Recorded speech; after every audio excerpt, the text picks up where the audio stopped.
जी नमस्कार दोस्तों, एक बार फिर से स्वागत है आपके अपने चैनल मैथ लाइव 2.0 में। जी बिल्कुल, आप स्क्रीन पर देख पा रहे हैं कि महामैराथन पार्ट 2 है। ये पार्ट 1 मैंने ऑलरेडी बना दिया था, उसका लिंक इस वीडियो के डिस्क्रिप्शन बॉक्स में लग जाएगा। पूरा क्वेश्चन का निचोड़ एक ही वीडियो में आपको मिल जाएगा। 500 से ज़्यादा क्वेश्चन मैं लेकर आया हूँ और आप देख सकते हैं कि आपको दिख रहा है स्क्रीन पर गणित का महामैराथन। बिल्कुल शानदार सेशन होने वाला है और शानदार एक झटके में चटकाना सीखिएगा। यकीन मानिए, पार्ट 1 जिसने देखा होगा वो जरूर जानता होगा, एक झटके में चटकाना सिखाया जाता है। मैक्सिमम क्वेश्चन एक झटके में चटकाना बच्चे सीखते हैं और इस सेशन में देखने के बाद 199, 98%, 97% विद्यार्थी लाते हैं। यकीन मानिए, आप भरोसा रखिए, बस आप देखिए अंत तक, स्किप मत करिएगा। हर क्वेश्चन महत्वपूर्ण है और हर क्वेश्चन से आपको कुछ ना कुछ सीखने को जरूर मिलेगा। और ये 500 प्लस क्वेश्चन देखने के बाद आपको एग्जाम में बिल्कुल हलवा लगेगा। हर क्वेश्चन यकीन मानिए चटकाइएगा एक झटके में आप भी, ठीक है। अंत तक देखिएगा, हर क्वेश्चन से आपको कुछ ना कुछ सीखने को जरूर मिलेगा। एक बात और, अगर पसंद आए तो लाइक जरूर करिएगा। जितने लोग देख रहे हैं लाइक करके तब जाएंगे और आप शेयर अपने दोस्तों के पास ज़्यादा से ज़्यादा कर दीजिए, ठीक है। और जितने लोग पहली बार विजिट कर रहे हैं सब्सक्राइब करके रखेंगे। इससे फायदा क्या होगा कि हर तरह के नए ट्रिक और नए अपडेट के लिए आपके पास मतलब इंफॉर्मेशन और जो है सूचना पहुंच पाता है जब आप सब्सक्राइब करके रखते हैं, ठीक है। चलते हैं अगले स्लाइड पर। आप देख सकते हैं इसका पीडीएफ भी लग जाता है। इसी वीडियो के डिस्क्रिप्शन बॉक्स में आपको पीडीएफ भी मिल जाएगा, ठीक है। चलिए देखिए, यहाँ पर मैं बता दूं कि इस पार्ट 1 में मैंने ट्रिगो तक करा दिया था, त्रिकोणमिति तक, और ये पार्ट 2 है। तो पार्ट 2 में मैं त्रिकोणमिति का अनुप्रयोग यानी उसका प्रयोग से मैं फिर से शुरू कर रहा हूँ, ठीक है। 8 चैप्टर मैंने करा दिया था, बाकी जो 7 चैप्टर है इस पार्ट 2 में देखिएगा। तो चलिए स्क्रीन पर ये रहा बिना देरी के पहला क्वेश्चन। बोला है कि किसी वृत्त पर बाह्य बिंदु से कितनी स्पर्श रेखाएं खींची जा सकती है। तो बहुत आसान है, यह एक वृत्त है और एक बाहरी बिंदु है, तो इससे एक बिंदु से 2 ही स्पर्श रेखा खींची जा सकती है और ये दोनों आपस में बराबर होती है। तो ऑप्शन क्या हो जाएगा? 2 हो जाएगा। ऑप्शन ए हो गया। ऑप्शन क्या हो गया? ए हो गया। चटका दिया ना। आगे देखिए, बोला है कि उदग्र खंभे की ऊंचाई तो उसकी भूमि की परछाया की लंबाई समान होती है। ये खंभा है, ये छाया है। ये छाया होता है और यह खंभा होता है, ठीक है। और ये दोनों आपस में बराबर है। तो जब ये बराबर होती है ना, तो यहाँ पर उन्नयन कोण जो है 45 डिग्री का कोण बनता है। कितना डिग्री का? 45 डिग्री का। ऑप्शन सी, क्योंकि ये दोनों भुजा बराबर होती है तो दोनों कोण भी आपस में बराबर होता है। Option C. चटका दिया ना। बहुत शानदार। बस देखते चलिए और चटकाते चलिए। यहाँ बोला है कि 12 सेंटीमीटर ऊंचे खंभे की जमीन पर पड़ी रही छाया की लंबाई 4√3 मीटर है। तो सूर्य का उन्नयन कोण बता दीजिए। देखिए, एक खंभा है जिसकी ऊंचाई 12 सेंटीमीटर दे दिया गया है और यहाँ पर कह दिया गया है छाया की लंबाई 4√3 दे दिया गया है और कह दिया कि उन्नयन कोण बता दीजिए, ये थीटा। तो हम लिख देते हैं tan थीटा। tan थीटा बराबर होता है P/B। तो P है 12 और B है आपका 4√3। 4 से 4 3 या 12 कैंसिल हो गया और √3 से 3 में भाग देंगे तो क्या होगा? √3 होगा। अब बताइए ना, आपकी tan में कितना डिग्री का मान √3 होता है? तो कहिएगा 60 डिग्री का मान कितना होता है? √3 होता है। तो थीटा का मान पूछा था, थीटा कितना है? 60 डिग्री। Option A. चटका दिया ना। चटका दिया ना इसको भी। बस चटकाते हुए चलिए।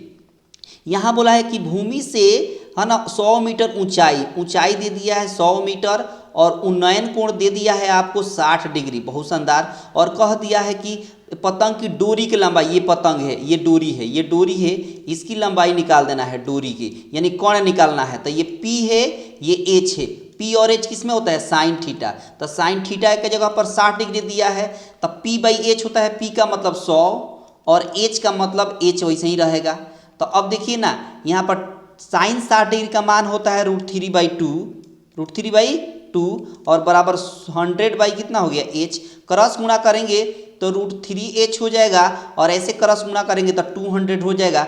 मतलब H का मान हो गया 200 और ये √3 इधर डिवाइड में आ जाएगा तो 200/√3। Option C. Option C. चटका दिया ना इसको भी। बहुत शानदार। चटकाते हुए चलिए। यहाँ बोला है किसी मीनार की ऊंचाई दे दिया है। बहुत बढ़िया।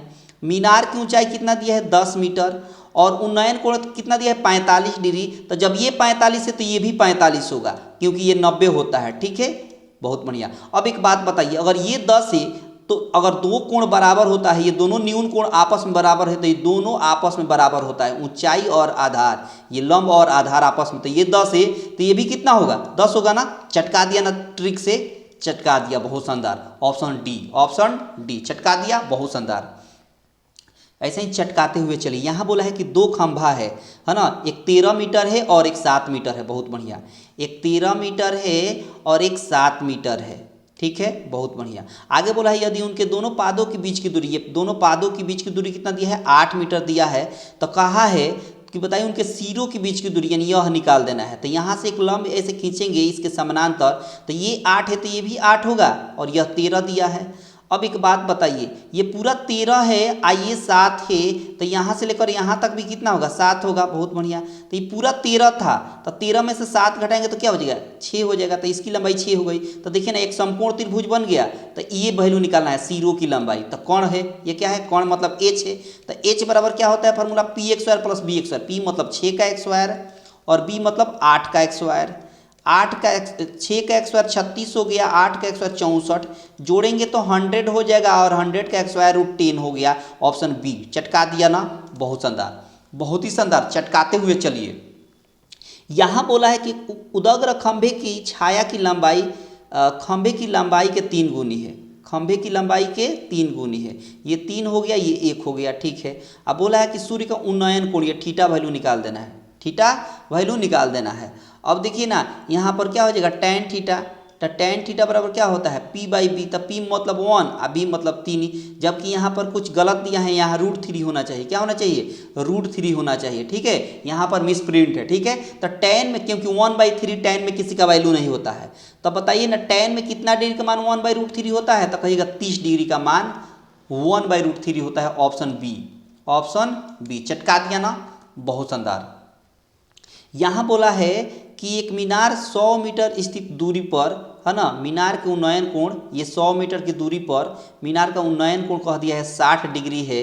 तो बताइए मीनार की ऊंचाई ये निकाल देना है, तो लिखेंगे tan थीटा। क्या लिखेंगे tan theta. p by b होता है, p मतलब h दिया है और b मतलब 100 दिया है, और यहाँ थीटा के ऊपर 60 डिग्री दिया था, कितना डिग्री 60 डिग्री। तो tan 60 डिग्री का मान होता है √3 बराबर हो गया h/100। तो इसका मतलब क्रॉस गुणा करेंगे तो h में 1 से करेंगे तो h हो जाएगा, √3 में 100 से करेंगे तो 100 √3 हो जाएगा, यानी इसकी ऊंचाई हो गई कितना 100 √3। ऑप्शन कौन सा हो गया, तो ऑप्शन ए हो गया। चटका दिया ना, इसको भी चटका दिया बेहतर तरीके से, बहुत शानदार। यहाँ बोला है कि एक खंभा 6 मीटर ऊंचा है और 11 मीटर ऊंचा है। देखिए ना, एक खंभा 6 मीटर ऊंचा दिया है और एक 11 मीटर ऊंचा दिया है, बहुत बढ़िया, ये 11 मीटर है। अब देखिए यदि दोनों पादों के बीच की दूरी 12 है, ये 12 मीटर दे दिया है, पिछला क्वेश्चन की तरह है, तो उनके सिरों के बीच की दूरी फिर से वही, ये सिरा निकाल देना है। यहाँ से एक लाइन खींचेंगे इसके समानांतर, तो ये 12 है तो ये भी हो जाएगा 12।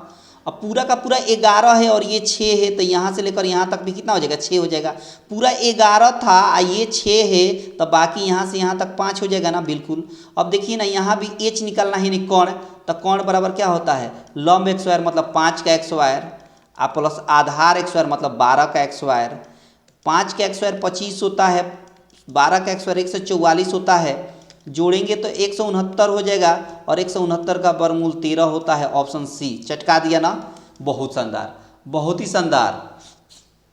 यहाँ बोला है कि एक 6 मीटर ऊंचे वृक्ष की छाया 4 मीटर लंबी, उसी समय खंभे की छाया 50 मीटर है। देखिए, एक 6 मीटर ऊंचे वृक्ष की छाया 4 मीटर लंबी है, एक ऊंचाई दे दिया है 6, देखिए ऊंचाई दे दिया है 6 और छाया की लंबाई दे दिया है 4। उसी समय एक और खींची जा रही है, जो यहाँ पर छाया, एक खंभे की छाया 50 मीटर है, ये 50 मीटर है, तो कह दिया है कि इसकी लंबाई बताइए, इसकी ऊंचाई। अब देखिए समझिएगा, पहले एंगल यहाँ का निकाल लेते हैं, जो एंगल यहाँ होगा वही एंगल यहाँ हो जाएगा। तो यहाँ से हो जाएगा tan थीटा बराबर क्या हो जाएगा, तो 6/4 हो गया, कैंसिल हो गया तो 3/2।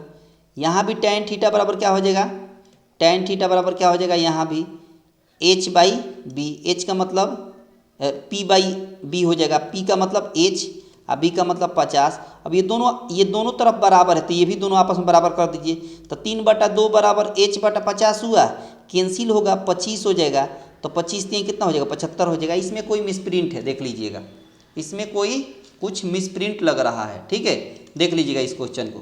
आगे देखिए, आगे बोला है कि एक 6 मीटर ऊंचे खंभे की पृथ्वी पर छाया 2√3 मीटर लंबी है। देखिए एक ऊंचाई दिया है 6 मीटर, पसंद आ रहा है तो शेयर करते चलें, और ये छाया की लंबाई 2√3 है, तो उन्नयन कोण निकालना है ये।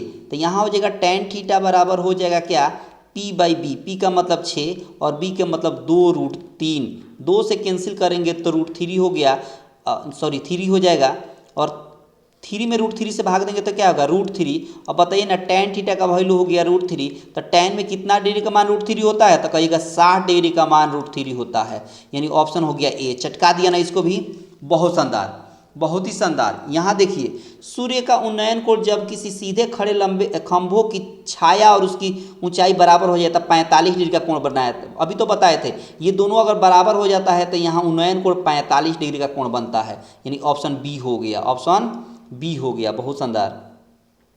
यहाँ बोला है, यहाँ भी वही बात है, यहाँ भी ये जो है इसके बराबर है, ये खंभा जो है इसकी छाया का बराबर है, तो उन्नयन कोण कितना डिग्री, 45 डिग्री, और 45 डिग्री को हम π/4 लिख सकते हैं। क्यों लिख सकते हैं, क्योंकि पाई का मान त्रिकोणमिति में होता है 180 डिग्री, और 180 में पाई से 4 से भाग देंगे तो 45 आएगा ना, बिल्कुल आएगा। तो यहाँ 45 डिग्री को हम π/4 लिख सकते हैं, ऑप्शन सी। चटका दिया, बहुत शानदार, बहुत ही शानदार। आगे देखिए, ये यहाँ पर क्वेश्चन नहीं है, ये रहा क्वेश्चन। बोला है कि एक मीनार के उन्नयन कोण उसके पास से 21 मीटर की दूरी पर 30 डिग्री का कोण बना रहा है। तो मीनार की ऊंचाई मतलब ये निकाल देना है, ये तो इसकी दूरी दे दिया है 21, और यहाँ से यहाँ तक उन्नयन कोण 30 डिग्री दे दिया है। तो कह दिया है कि यहाँ से हो जाएगा tan थीटा P/B।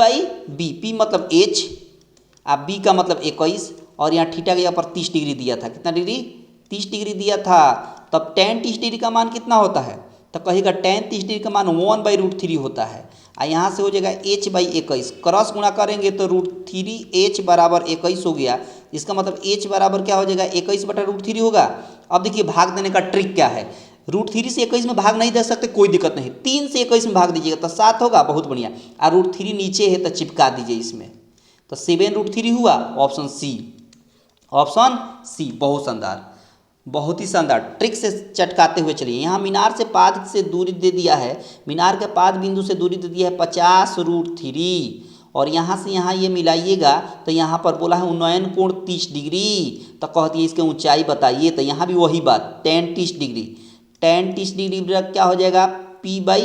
P मतलब h, और B मतलब 50√3। tan 30 डिग्री का मान होता है 1/√3, अब बराबर हो जाएगा h/50√3। √3 से √3 कैंसिल हो गया, 1 में h से गुणा करेंगे तो h हो जाएगा, 50 में 1 से गुणा करेंगे तो 50 हो जाएगा, तो h बराबर 50, यानी ऑप्शन बी, ऑप्शन बी। चटका दिया, बहुत शानदार। किसी खड़ी छड़ एवं उसकी छाया की लंबाई का अनुपात दे दिया है।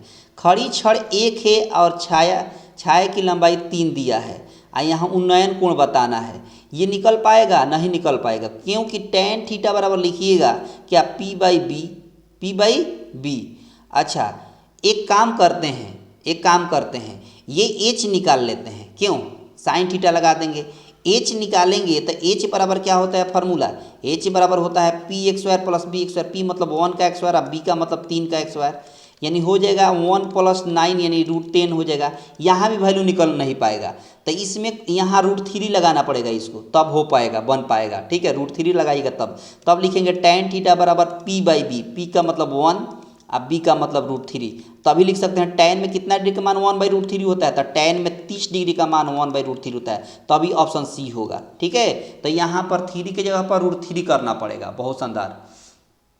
यहाँ देखिए अगला क्वेश्चन है ना, यहाँ बोले एक छड़, यहाँ भी वही बात है, इसको √3 बनाना पड़ेगा, 1/√3 बन जाएगा। ये वही सवाल है, सेम सवाल है, इसको चटका लीजिएगा आप। यहाँ देखिए, यहाँ भी वही बात है, जब उन्नयन कोण अवनमन कोण के बराबर होता है, क्या होता है, क्षैतिज होता है, ठीक है, क्या होता है, क्षैतिज होता है, बहुत बढ़िया। आगे देखिए, यहाँ बोला है कि यदि किसी ऊर्ध्व खंभे की ऊंचाई किसी क्षण उसकी छाया की लंबाई बराबर हो जाए तो सूर्य का उन्नयन कोण जो है वो 45 डिग्री होगा। अभी तो बताए थे, ये वाला इसके बराबर हो जाएगा, ये वाला इसके बराबर हो जाए तो यहाँ पर 45 डिग्री का कोण बनता है। ठीक है, लंब और आधार यानी पी और बी आपस में परपेंडिकुलर और बेस बराबर हो जाता है तो यहाँ 45 डिग्री का कोण बनता है। ठीक है, बी हो गया। बहुत शानदार। पसंद आ रहा है तो बिल्कुल ये करते चलें। यहाँ बोला है मतलब दोस्तों के पास शेयर करते चलें। प्रेक्षण की आंख से मीनार के शिखर को मिलाने वाली रेखा तथा क्षैतिज के बीच के कोण को क्या कहते हैं? क्या कहते हैं? उन्नयन कोण कहते हैं। क्या कहते हैं? उन्नयन कोण कहते हैं। बहुत शानदार, बहुत शानदार। अब देखिए अगला क्वेश्चन, ये बोला है दर्शक की आंख से जब कोई वस्तु नीची हो तब क्षैतिज एवं दृष्टि रेखा के बीच का न्यून कोण क्या होगा? ये उसका उल्टा है, यहाँ वाला कोण की बात कर रहा है। यहाँ वाला ये वाला कोण क्या होगा? तो ये इसको बोलते हैं अवनमन कोण। कौन कोण? अवनमन कोण। ऑप्शन बी हो जाएगा। बहुत शानदार। आगे देखिए, हर क्वेश्चन महत्वपूर्ण है। यहाँ बोला है कि 5 मीटर ऊंचे घर की छाया की लंबाई 5। देखिए ये भी 5 है, ये भी 5 है, तो देखिए ना ये दोनों बराबर हुआ फिर से। तो ये दोनों जब बराबर हुआ तो यहाँ उन्नयन कोण कितना डिग्री? 45 डिग्री। कई बार मिल गया एक ही जैसा सवाल। Option C. चटकाते हुए चलिए, बहुत महत्वपूर्ण है। यदि एक व्यक्ति की छाया उसकी लंबाई की √3 गुनी है ना, उसकी लंबाई की कितना गुनी है? छाया जो है उसकी लंबाई की 3 गुनी है, तो 3 यहाँ 1, फिर से यहाँ गड़बड़ है, यहाँ √3 बनाना पड़ेगा तभी बन पाएगा। तो इसका भी थीटा का मान कितना आ जाएगा? 30 डिग्री आ जाएगा। कितना डिग्री आ जाएगा? 30 डिग्री। कई बार ऐसा सवाल मिल गया, बन चुका है। बहुत शानदार। आगे देखिए, यहाँ बोला है कि एक 6 मीटर ऊंचे खंभे के आधार से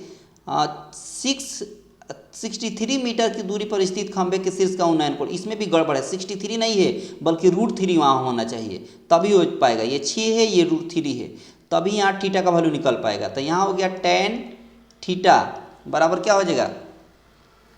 यहाँ गड़बड़ है कुछ, 63 नहीं होगा, √3 भी नहीं होगा। यहाँ मिसप्रिंट है। यहाँ 6/√3 भी करेंगे ना तो ये हो जाएगा 2√3। कितना मिल जाएगा? 2√3। और tan में किसी भी वैल्यू का 2√3 वैल्यू नहीं होता है, इसलिए इसमें भी एरर है, कुछ एरर है। ठीक है, कुछ गलत है इसमें। ठीक है, आगे देखिए अगला क्वेश्चन। देखिए यहाँ पर एक भवन के शीर्ष के उन्नयन कोण उसके आधार से इतना सेंटीमीटर की दूरी पर है। आधार से 15√3 मीटर की दूरी पर है, और यहाँ पर कह दिया है थीटा बोल दिया है 30 डिग्री का कोण, और ऊंचाई निकाल देना है। तो tan 30 डिग्री लिखेंगे तो tan 30 डिग्री बराबर क्या हो जाएगा? P/B। P मतलब H और B मतलब 15√3, और इसका फार्मूला होता है tan 30 डिग्री का मान 1/√3। क्या होता है? 1/√3, और ये बगल में है H/15√3। √3 से √3 कैंसिल हो गया, क्रॉस गुणा करेंगे तो H में 1 से गुणा करेंगे तो H, 15 में 1 से गुणा करेंगे तब 15, तो H बराबर हो गया 15, यानी ऑप्शन बी। चटका दिया ना? बहुत शानदार, बहुत ही शानदार। बोला है कि 4 मीटर ऊंचे भवन के शिखर से देखने पर आधार से इतना मीटर की दूरी पर स्थित है, तो अवनमन कोण बताना है। अवनमन कोण उन्नयन कोण के बराबर होता है। आप अवनमन कोण निकालिए चाहे उन्नयन कोण निकालिए, बात बराबर है। ऊंचाई 4 है और इसकी आधार है 4√3/3। ठीक है, तो यहाँ पर ये निकाल देना है। तो tan थीटा बराबर हो जाएगा P/B। P मतलब 4 है यहाँ पर, और B मतलब 4√3/3 है। तो अब देखिए यहाँ पर tan थीटा बराबर हो जाएगा, ये 4 कैंसिल, 3 ऊपर जाएगा तो 3/√3 हो जाएगा, और 3 से √3 में √3 से भाग देंगे तो √3 होगा। बहुत बढ़िया। tan में कितना डिग्री का मान √3 होता है? तो कहेगा tan में 60 डिग्री का मान √3 होता है, तो ऑप्शन हो गया सी। चटका दिया, इसको भी चटका दिया। पसंद आ रहा है तो शेयर करते चलें। बोला है कि यदि एक वृक्ष की छाया उसकी लंबाई की क्या है? वृक्ष की छाया जो है उसकी लंबाई की 1/√3 है। ठीक है, तो यहाँ पर बोल दिया है, यहाँ लंबाई अगर 1 है तो छाया क्या हो जाएगी? 1/√3। तो यहाँ पर बोल दिया है कि सूर्य का उन्नयन कोण ये निकाल देना है। तो tan थीटा बराबर क्या हो जाएगा? tan थीटा बराबर हो जाएगा P/B। P मतलब 1 और B का मतलब 1/√3। ये √3 ऊपर चला जाएगा तो tan थीटा बराबर हो जाएगा √3। और tan में कितना डिग्री का मान √3 होता है? तो tan में कहिएगा 60 डिग्री का मान √3 होता है, ऑप्शन बी। इसको भी चटका दिया। बहुत शानदार, बहुत ही मज़ेदार। अब देखिए ये समाप्त हुआ है ना, त्रिकोणमिति का अनुप्रयोग वाला सवाल समाप्त हुआ। अब शुरू हो रहा है क्या? ब्रीथ, सर्किल का क्वेश्चन, बस देखते चलिए और चटकाते चलिए। बोला है कि ब्रीथ की सबसे बड़ी जीवा क्या होती है। देखिए ब्रीथ होता है और यह भी जीवा होगा, यह भी जीवा होगा, और जो केंद्र से होकर गुजरेगा वह भी जीवा होगा, यह भी जीवा होगा। तो सबसे बड़ी जीवा होती है जो केंद्र से होकर गुजरता है, और जो केंद्र से होकर गुजरता है उसको व्यास भी कहा जाता है। ब्रीथ का क्या कहलाता है? व्यास कहलाता है। ऑप्शन सी, ऑप्शन सी चटका दिया, बहुत शानदार। यहां बोला है कि ब्रीथ की स्पर्श रेखा उसे कितने बिंदु पर स्पर्श करती है।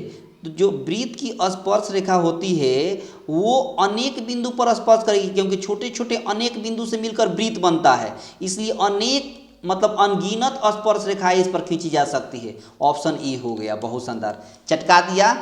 आगे देखिए, यहाँ बोला है कि 3 सेंटीमीटर त्रिज्या वाले एक वृत्त है जिसकी त्रिज्या 3 सेंटीमीटर है, और एक वृत्त पर खींची गई स्पर्श रेखा, ये स्पर्श रेखा हो गई, ये मान लीजिए स्पर्श रेखा हो गई, जो रेखाएं परस्पर 60% कोण पर झुके, 60 डिग्री लिखना चाहिए, यहाँ 60 डिग्री लिखना चाहिए, ठीक है, परसेंट गलत है।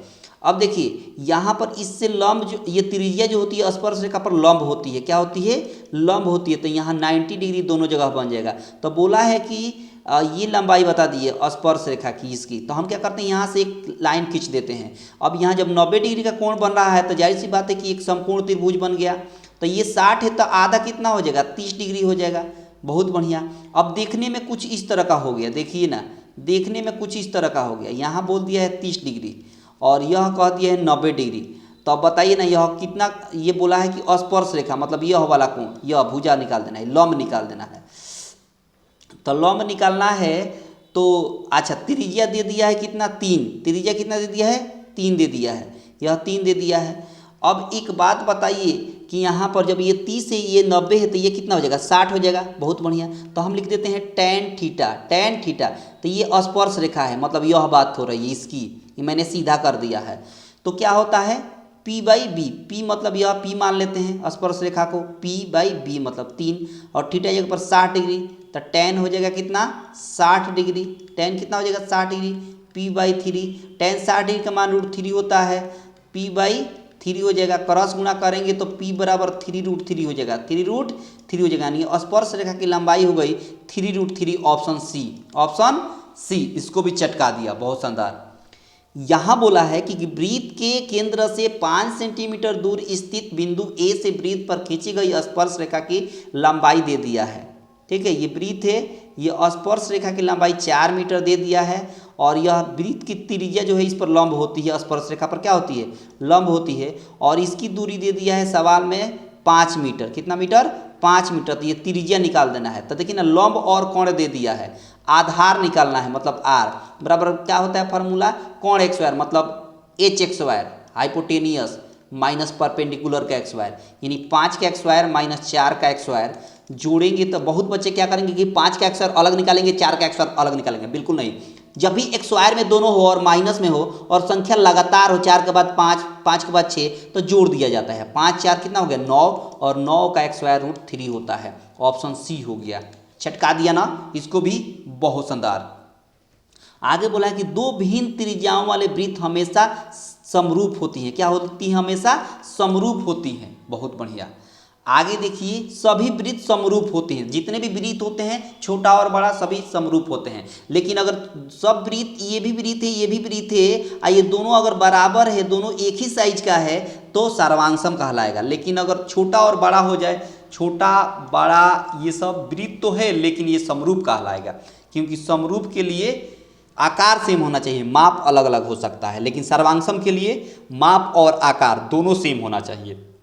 यहाँ बोला है कि P से O केंद्र वाले वृत्त के PA और PB, PA और PB, ये P हो गया, PA और PB दो स्पर्श रेखाएं हैं और 80 डिग्री के कोण पर झुकी हुई है, और यह त्रिज्या इस पर लंब होती है। क्या होती है?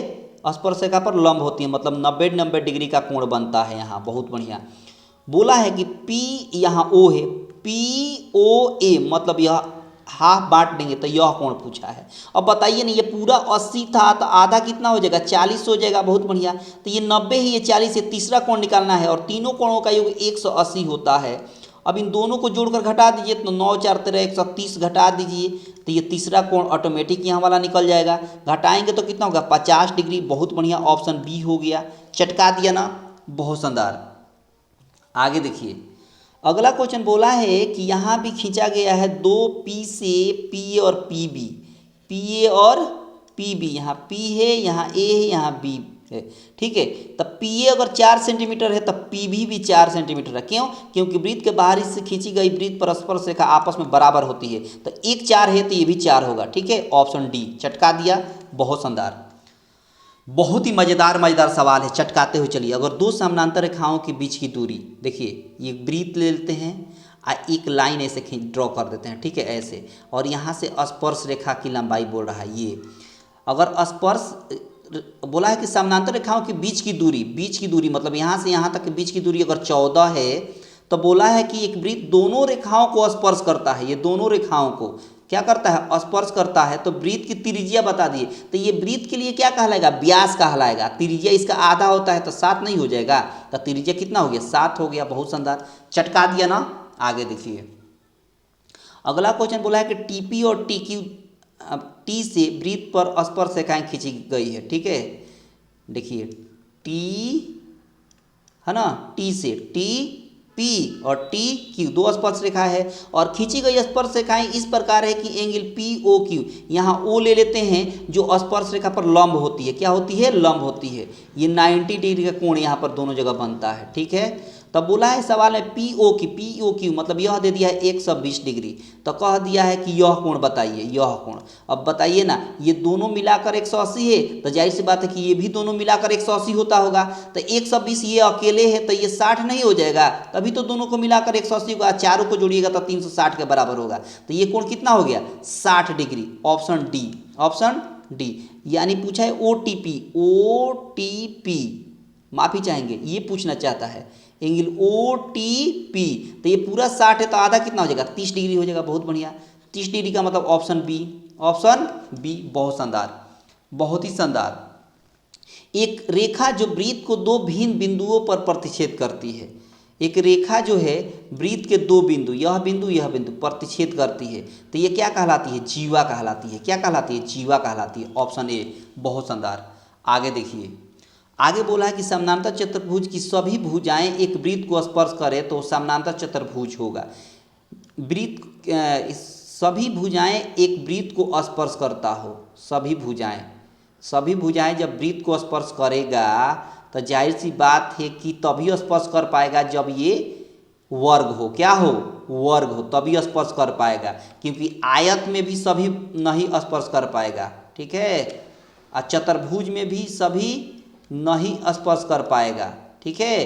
तो वर्ग में ही सभी को स्पर्श कर पाएगा। Option B, option B. और ये चूंकि समानांतर चतुर्भुज भी हो जा रहा है। बहुत शानदार। आगे देखिए, किसी बाह्य बिंदु से वृत्त पर कितनी खींची जा सकती है स्पर्श रेखा? बहुत आसान है, अभी तो बताए थे। ये बाह्य बिंदु हो गया, यहाँ से अधिकतर 2 ही, एक बाहरी बिंदु है तब वृत्त पर 2 ही स्पर्श रेखाएं खींची जा सकती है और ये दोनों आपस में बराबर होती है। ऑप्शन डी हो जाएगा। बहुत शानदार।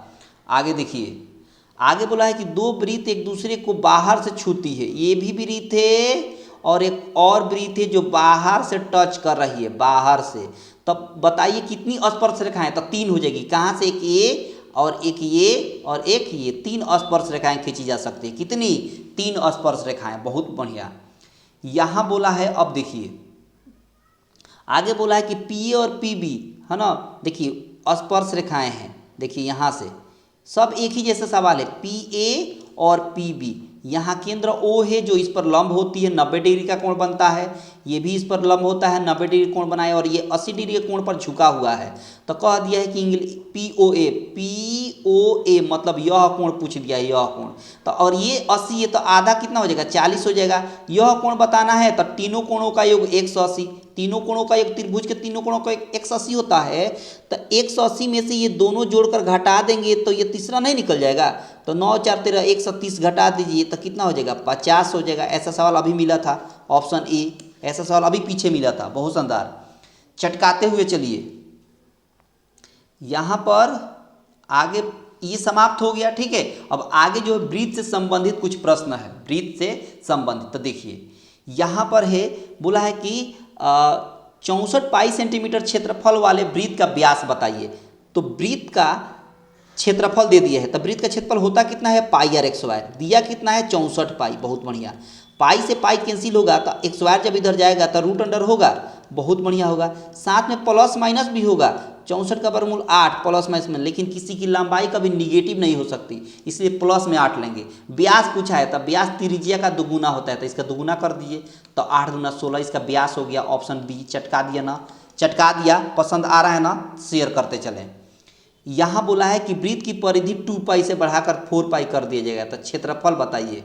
वृत्त की परिधि मान लीजिए 2 पाई आर है, इसके बढ़ाकर कर दिया गया 4 पाई, 4 पाई, यानी इसका दुगुना कर दिया गया ना, इसका दुगुना है ना, तो देखिए पाई से पाई कैंसिल हो गया, तो यहाँ 2r बच गया और यहाँ पर 4r बच गया। 2 से 2 कैंसिल करिएगा तो 2r हो जाएगा, यानी त्रिज्या इसका दुगुना हो गया। इसकी त्रिज्या r रहेगी तो इसकी त्रिज्या 2r। तो क्षेत्रफल होगा, क्षेत्रफल क्या होता है वृत्त का क्षेत्रफल पाई आर एक्स स्क्वायर। यहाँ पाई आर एक्स स्क्वायर करेगा तो r करेगा पर 2r है, तो एक्स स्क्वायर करेंगे तो कितना हो जाएगा 2 दूना 4 पाई आर एक्स स्क्वायर। तो इधर भी अच्छा क्षेत्रफल होता कितना है पाई आर एक्स स्क्वायर, लेकिन ये 4 से गुना हुआ है। कितना गुना हो गया 4 गुना हो गया। कितना गुना 4 गुना। बहुत शानदार। यहाँ बोला है कि 8 सेंटीमीटर त्रिज्या वाले वृत्त के अंतः वर्ग का क्षेत्रफल बताइए। ठीक है, 8 सेंटीमीटर त्रिज्या वाले वृत्त के अंतः वर्ग का क्षेत्रफल बताना है। त्रिज्या 8 दे दिया है, बहुत बढ़िया। वृत्त के अंतः वर्ग, वृत्त के अंतः वर्ग, ये इसकी बात बोला है, इसका क्षेत्रफल निकालना है। तो यहाँ से यहाँ तक व्यास हो जाएगा, तो व्यास कितना हो जाएगा 8 दूना 16, व्यास कितना हो जाएगा 8 दूना 16, और जो व्यास होगा वृत्त का वही वर्ग का विकर्ण कहलाएगा, बिल्कुल कहलाएगा। तो वर्ग का विकर्ण भी 16 हो गया, वर्ग का विकर्ण भी कितना हो गया 16 हो गया। तो वर्ग का विकर्ण होता कितना है, तो कहेगा √2a बराबर कितना है 16 है। तो a बराबर हो गया क्या 16/√2। बहुत बढ़िया। अब आपसे पूछा कि क्षेत्रफल बताइए, तो वर्ग का क्षेत्रफल होता है भुजा एक्स स्क्वायर, यानी इसी का एक्स स्क्वायर कर देंगे।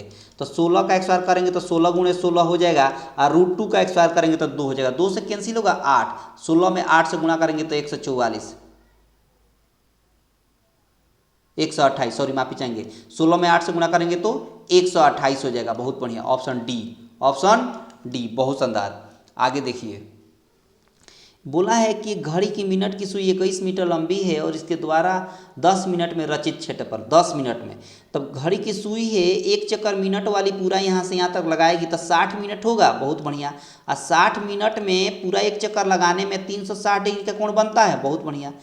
तो 10 से 10 6 से कैंसिल करेगा तो 6, यानी 1 मिनट में वो 6 डिग्री का कोण बनाती है, तो 10 मिनट में कितना डिग्री का कोण बनाएगी 60 डिग्री का कोण बनाएगी। और ये जो है मिनट की सुई 21 है, मतलब ये त्रिज्या दे दिया है 21, त्रिज्या कितना दे दिया 21। अब ये हो गया 10 मिनट में, ये 5 मिनट, ये 10 मिनट, यानी इसका क्षेत्रफल बताना है। लेकिन ये देखने में कितना क्या लग रहा है त्रिज्या खंड, यानी त्रिज्या खंड का क्षेत्रफल बताना है। और उसका फॉर्मूला होता है θ/360 पाई आर एक्स स्क्वायर। थीटा का मतलब 60 डिग्री, नीचे 360 हो गया, पाई का मतलब 22/7, आर का मतलब 21 है, तो 2 बार लिखना पड़ेगा क्योंकि एक स्क्वायर है। 7 त्रिका 21 हो गया, ये कट गया 6 बार में, 3 से 2 बार में गया और 2 से 11 बार में गया, 7 से 3 बार में कट चुका था। तो यहाँ हो गया 11 में 21 से गुणा कर दीजिए तो 2 3 1 हो जाएगा, 2 3 1 हो जाएगा। Option C, option C. बहुत शानदार, बहुत ही शानदार। बोला है कि वृत्त का क्षेत्रफल 154। तो मैंने ट्रिक बताया है, कई बार मैंने बताया है ट्रिक, और कोड भी बताया है। क्या कोड बताया कि अगर त्रिज्या 7 रहे तो परिधि 44 होगा और क्षेत्रफल जो होगा एरिया 154 होगा, सरकमफ्रेंस 44 होगा। बहुत बढ़िया। आपसे क्षेत्रफल 144 से 154 दिया ही है सवाल में, तो त्रिज्या कितना हो जाएगा 7 हो जाएगा। लेकिन आपके सवाल में व्यास पूछा है, तो त्रिज्या का दुगुना कर दीजिए, तो 14 सेंटीमीटर क्या हो गया वृत्त का व्यास हो गया। Option A. बढ़िया ट्रिक है ना, है ना शानदार ट्रिक, बहुत शानदार। आगे देखिए, वृत्त का क्षेत्रफल एक दूसरे के वृत्त का 16 गुना है ना, एक दूसरे वृत्त के 16 गुना है ना। तब बताना है उनकी त्रिज्याओं का अनुपात। देखिए, एरिया है, एरिया 2 है। बहुत बढ़िया, समझिए बात। एरिया 1 है, एरिया 2 है, ठीक है। और एक दूसरे का 16 गुना है, यानी अगर ये दूसरे का 16 गुना है, यानी A1 16 है तो ये 1 है। बहुत बढ़िया। अब देखिए, अब कह रहा है कि एक बात बताइए, एरिया का अनुपात दे दिया है तो त्रिज्या का अनुपात क्या हो जाएगा? त्रिज्या का अनुपात हो जाएगा इसका स्क्वायर रूट निकाल दीजिए। मैंने ट्रिक कई बार बताया है। 16 का वर्गमूल 4 और 1 का स्क्वायर रूट 1 हो गया, यानी 4:1 आपके सवाल का आंसर हो गया ऑप्शन डी। चटका दिया ना, बहुत शानदार। आगे देखिए, बोला है कि क्षेत्रफल का अनुपात दे दिया है 4:1, त्रिज्या का अनुपात पूछ दिया तो अभी बताया था। अभी ट्रिक क्या था? इसका स्क्वायर रूट निकाल दीजिए। 4 का वर्गमूल 2, 1 का वर्गमूल 1, यानी 2:1, ऑप्शन बी। चटका दिया ना, बहुत शानदार। यहाँ बोला है कि वृत्त की परिधि दे दिया है, मैंने अभी बताया था ट्रिक। हालांकि देख लीजिए, त्रिज्या आर, सर्कम्फ्रेंस सी, और यहाँ पर क्षेत्रफल ए हो गया। अगर त्रिज्या 7 रहती है तो परिधि कितनी होती है? 44, और क्षेत्रफल 154। ठीक है, आपसे परिधि दे दिया है, यानी इसी 44 का वैल्यू सवाल में दे दिया है 462। 11 से कटेगा, 11 चौका 44, और 11 चौका 44, 11 दूना 22। बहुत बढ़िया। 2 से कैंसिल करेंगे तो 2 हो जाएगा, 2 से करेंगे तो 1 हो जाएगा, तो 2 यूनिट का वैल्यू 21, तो 1 यूनिट का वैल्यू 21/2। आपसे सवाल में अब कहा है कि त्रिज्या बता दीजिए, यानी 1 यूनिट का वैल्यू 21/7 है, तो भाग देंगे तो 10.5 होगा। बिल्कुल होगा। तो 7 यूनिट का वैल्यू, क्योंकि त्रिज्या पूछा है, त्रिज्या का कितना यूनिट है? 7 है, तो इसमें 7 से गुणा कर देंगे। बहुत बढ़िया। 7 × 5 = 35, 7 × 7, यानी 7.35, 7.35। यहाँ पर ऑप्शन, सॉरी माफ़ी चाहेंगे, 1 अंक के बाद पॉइंट लगेगा ना, तो 73.5, 73.5, ऑप्शन ए हो जाएगा। बहुत शानदार, बहुत ही शानदार। आगे देखिए, यहाँ भी वही बात है, सेम त्रिज्या, परिधि और एरिया। त्रिज्या अगर 7 रहती है तब परिधि 44 हो गया और क्षेत्रफल 154 हो गया। समझिएगा, क्षेत्रफल अब बोला है कितना? 38.5, यानी यही 154 का वैल्यू 38.5 दे दिया है। यही 154 का वैल्यू कितना दे दिया? 38.5। अब कैंसिल करिए, 11 कम 11, 11 चौका 44, 11 तिया 33, 11 पचे 55, 7 दूना 14, 7 पचे 35, 0.5 आ गया। आपसे पूछा है त्रिज्या बता दीजिए, तो 1 यूनिट का वैल्यू क्या हो जाएगा? 0.5/2। ये हो जाएगा, दशमलव हटेगा तो नीचे 0 होगा, तो 5 × 5, अब 5 चौका 20, 1/4 हो गया। ठीक है, बहुत शानदार। 1 यूनिट का वैल्यू 1/4 हो गया, तो 7 यूनिट का वैल्यू 7/4 होगा। 4 से भाग कर दीजिए, सीधी सी बात है। 4 × 4 = 3, 4 × 7 = 28, 4 × 5 = 20, 1.75 होगा ना। 4 × 4 = 30 बचेगा, 4 × 7 = 28, 1.75, ऑप्शन डी, ऑप्शन डी। बहुत शानदार, बहुत ही शानदार। ऐसे ही चटकाते रहना है। बोला है कि वृत्त के केंद्र से 13 सेंटीमीटर की दूरी पर स्थित पी से खींची गई स्पर्श रेखा की लंबाई दे दिया है। देखिए ना, स्पर्श रेखा की लंबाई कितना दे दी है? 12 सेंटीमीटर। और यहाँ से त्रिज्या जो है स्पर्श रेखा पर लंब होती है, और इसकी दूरी दे दी है सवाल में 13। कितना दे दिया है? 13। तो त्रिज्या निकाल देना है, यानी ये आधार लंब दे दिया है, कोण दे दिया है, यानी P दे दिया है, H दे दिया है, B निकालना है, यानी R। इसका फॉर्मूला क्या हो जाएगा? hx² - px², मतलब 13 का x² माइनस 12 का x²। लगातार संख्या है ना, x² में जोड़ दीजिए, 13 और 12 = 25, और 25 का वर्गमूल क्या हो गया? 5 हो गया, ऑप्शन डी। चटका दिया ना, बहुत शानदार। आगे देखिए, बोला है कि एक अर्धवृत्त का परिमाप 72 दिया है, तो अर्धवृत्त का परिमाप मैंने कई बार बताया, क्या डायरेक्ट याद रखेंगे? 36/7 R, ये अर्धवृत्त का परिमाप है। ये दिया कितना है? तो कहेगा 72 दिया है सवाल में, तो 36 दूना 72, ये 7 इधर जाकर मल्टीप्लाई हो जाएगा, तो R = 7 दूना 14, और त्रिज्या ही पूछा है, जो ऑप्शन क्या हो गया? ए हो गया। चटका दिया ना ट्रिक से, बहुत शानदार। तो अर्धवृत्त का परिमाप याद रखिएगा, 36/7 R हो जाएगा। यहाँ बोला है कि वृत्त का परिमाप एवं क्षेत्रफल माप में बराबर है। वृत्त का परिमाप कितना होता है? 2πr। वृत्त का क्षेत्रफल क्या होता है? πr²। तो पाई से पाई कैंसिल हो गया, यहाँ r से एक r कैंसिल हो गया, तो r = 2 इकाई हो गया, क्योंकि दोनों आपस में बराबर है। त्रिज्या दोनों आपस में क्या है? बराबर, इसलिए ये काट दिए, नहीं तो ये नहीं कटता। ठीक है, द्विघात समीकरण बन जाता। ठीक है, ऑप्शन ए हो गया। चटका दिया ना, बहुत शानदार। आगे बोला है कि अर्धवृत्त का परिमाप अब 36 दिया है, तो मैंने क्या बताया था? अर्धवृत्त का परिमाप 36/7 × r बराबर क्या दिया है? 36 दिया है। 36 से 36 कैंसिल हो गया, तो 7 × 1 = 7, यानी r का मान 7 आ गया। r का मान 7 हो गया, ऑप्शन बी। चटका दिया ना, बहुत शानदार। हर क्वेश्चन महत्वपूर्ण है। यहाँ बोला है कि यदि त्रिज्या r है, वृत्त के त्रिज्या खंड का क्षेत्रफल बताइए, तो उसका फॉर्मूला होता है θ/360 × πr²। थीटा के जगह पर क्या है? P डिग्री दे है, P डिग्री / 360 × πr²। यही होता है क्या? त्रिज्या खंड का क्षेत्रफल। बहुत शानदार। आगे देखिए, आगे बोला कि इस धातु के वलय का क्षेत्रफल होता है pi into capital R plus small r into capital R minus small r. तो यहाँ भरना है, क्या हो जाएगा, आर माइनस आर हो जाएगा, capital R minus small r हो जाएगा। ऑप्शन ए चटका दिया ना, बहुत शानदार।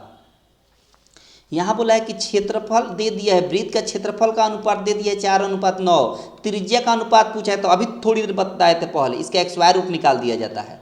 जब भी क्षेत्रफल का अनुपात दिया हो, त्रिज्या का अनुपात निकालना हो, चाहे परिधि का अनुपात निकालना हो, तो इसका एक स्क्वायर रूट निकाल दिया है। तो 4 का वर्गमूल 2 और 9 का वर्गमूल 3, एक झटके में 2:3। ऑप्शन बी चटका दिया ना, बहुत शानदार। आगे देखिए, बोले थीटा वाले कोण थीटा वाले त्रिज्या खंड का भी तो बताए थे फॉर्मूला, थीटा बटा 360 इंटू पाई आर एक्स वायर। ठीक है, बहुत शानदार। आगे देखिए, यहाँ बोला है क्षेत्रफल का अनुपात दे दिया है, क्षेत्रफल का अनुपात कितना दिया है, 14:9 दे दिया है। त्रिज्या का अनुपात पूछा है, तो इसका एक स्क्वायर रूट निकाल दीजिए, अभी तो बताए थे। तो इसका एक स्क्वायर रूट नहीं हो पाएगा, तो 14 हो गया, और 9 का स्क्वायर रूट 3 होता है, तो √14/3। ऑप्शन डी चटका दिया ना, बहुत शानदार। आगे बोला है कि अर्धवृत्त का परिमाप बताइए। तो अर्धवृत्त देखिए क्या होता है, ये अर्धवृत्त होता है, तो इसका परिमाप होता है पाई आर। यहाँ अर्धवृत्त का क्या परिमाप होता है, पाई आर, लेकिन यह भी परिमाप का हिस्सा है, क्योंकि ये भी तो बाउंड्री है, तो इसको बोला जाता है व्यास, अब व्यास को बोला जाता है 2r, तो इसको जोड़ना पड़ेगा 2r। तो pi r plus 2r, pi r plus 2r, option B. लेकिन अगर सवाल बनाना होगा तो हम डायरेक्ट ये याद रखेंगे, ये अभी इस तरह सवाल अभी पीछे बना था। ठीक है, 36/7 इंटू आर, बहुत बढ़िया। यहाँ बोला है कि वृत्त की परिधि किसके बराबर होता है, तो पाई इंटू 2r, ऑप्शन क्या, सी, बहुत बढ़िया। आगे बोला है कि वृत्त की परिधि का त्रिज्या का अनुपात, परिधि का अनुपात दिया है, परिधि का अनुपात दिया है 2:3। त्रिज्या का अनुपात पूछा है, तो यही हो जाएगा 2:3, सेम हो जाता है। ऑप्शन बी, बहुत शानदार। आगे देखिए, अर्धवृत्त का व्यास दिया है, तो अर्धवृत्त का व्यास 14 है, तो त्रिज्या कितना हो जाएगा, 7 हो जाएगा। परिधि पूछा है अर्धवृत्त का, परिधि तो मैंने क्या बताया था फॉर्मूला, 36/7 इंटू आर। तो 36/7 इंटू आर का वैल्यू 7, 7 से 7 कैंसिल, तो 36 आपके सवाल का आंसर हो गया। ऑप्शन सी चटका दिया ना, बहुत शानदार, बहुत ही शानदार। यहाँ बोला है कि पी डिग्री वाले त्रिज्या खंड का, अभी तो ऐसा फॉर्मूला मिला था क्या, p degree by 360 into pi r x वायर, कैपिटल आर दिया है, तो कैपिटल आर एक्स वायर हो गया, बहुत बढ़िया। यहाँ देखिए बोला है कि वृत्त की परिधि दे दिया है, वृत्त की परिधि क्या होता है, तो 2πr, मैंने अभी तो बताया था थोड़ी देर पहले, ऐसे बना सकते हैं कोड से, RCA, R 7 रहेगा तब परिधि हो जाएगा 44 और क्षेत्रफल 154। इसी का वैल्यू, इसी 44 का वैल्यू दिया है 22, क्या दिया है, इसी का दिया है क्या, आधा दिया है ना, आधा दिया है, बहुत बढ़िया। ठीक है, हाफ गुना दिया है, बहुत बढ़िया। तो क्षेत्रफल निकालना होगा, तो इसका भी हाफ गुना नहीं करेंगे, इसका एक्स वायर करके यहाँ मल्टीप्लाई करेंगे, तो 1 का एक्स वायर 1 और 2 का एक्स वायर 4, यानी 154 में 1/4 से गुणा कर देना है, तो आपका एरिया निकल जाएगा ट्रिक से। 2 से कैंसिल करिए तो 2 से कट जाएगा 77 में, और 2 से भाग देंगे 77 में, 2 2 3 6, 2 8 16 और 2 5 10, 38.5 हो जाएगा। ऑप्शन सी चटका दिया ना, बहुत शानदार। ये सब कोड याद रखिएगा, एक झटके में चटकाइएगा हर सवाल को। यहाँ क्षेत्रफल का अनुपात दे दिया है एक्स वायर अनुपात वाई एक्स वायर। त्रिज्या का अनुपात निकालना हो तो इसका एक्स वायर रूट निकाल देंगे, यानी एक्स वायर का एक्स वायर रूट एक्स और वाई एक्स वायर का एक्स वायर रूट वाई, यानी एक्स अनुपात वाई। ऑप्शन ए चटका दिया ना, बहुत शानदार। आगे देखिए, बोला है कि वृत्त की परिधि और क्षेत्रफल बराबर है, तब वृत्त की परिधि 2πr होता है और क्षेत्रफल πr एक्स वायर होता है। तो पाई से पाई कैंसिल हो गया और एक आर से एक आर कैंसिल हो गया, तो आर बराबर 2 हो गया। व्यास पूछा है, तो व्यास जो होता है वो त्रिज्या का 2 गुना होता है, तो 2 दूना क्या हो गया, 4 हो गया।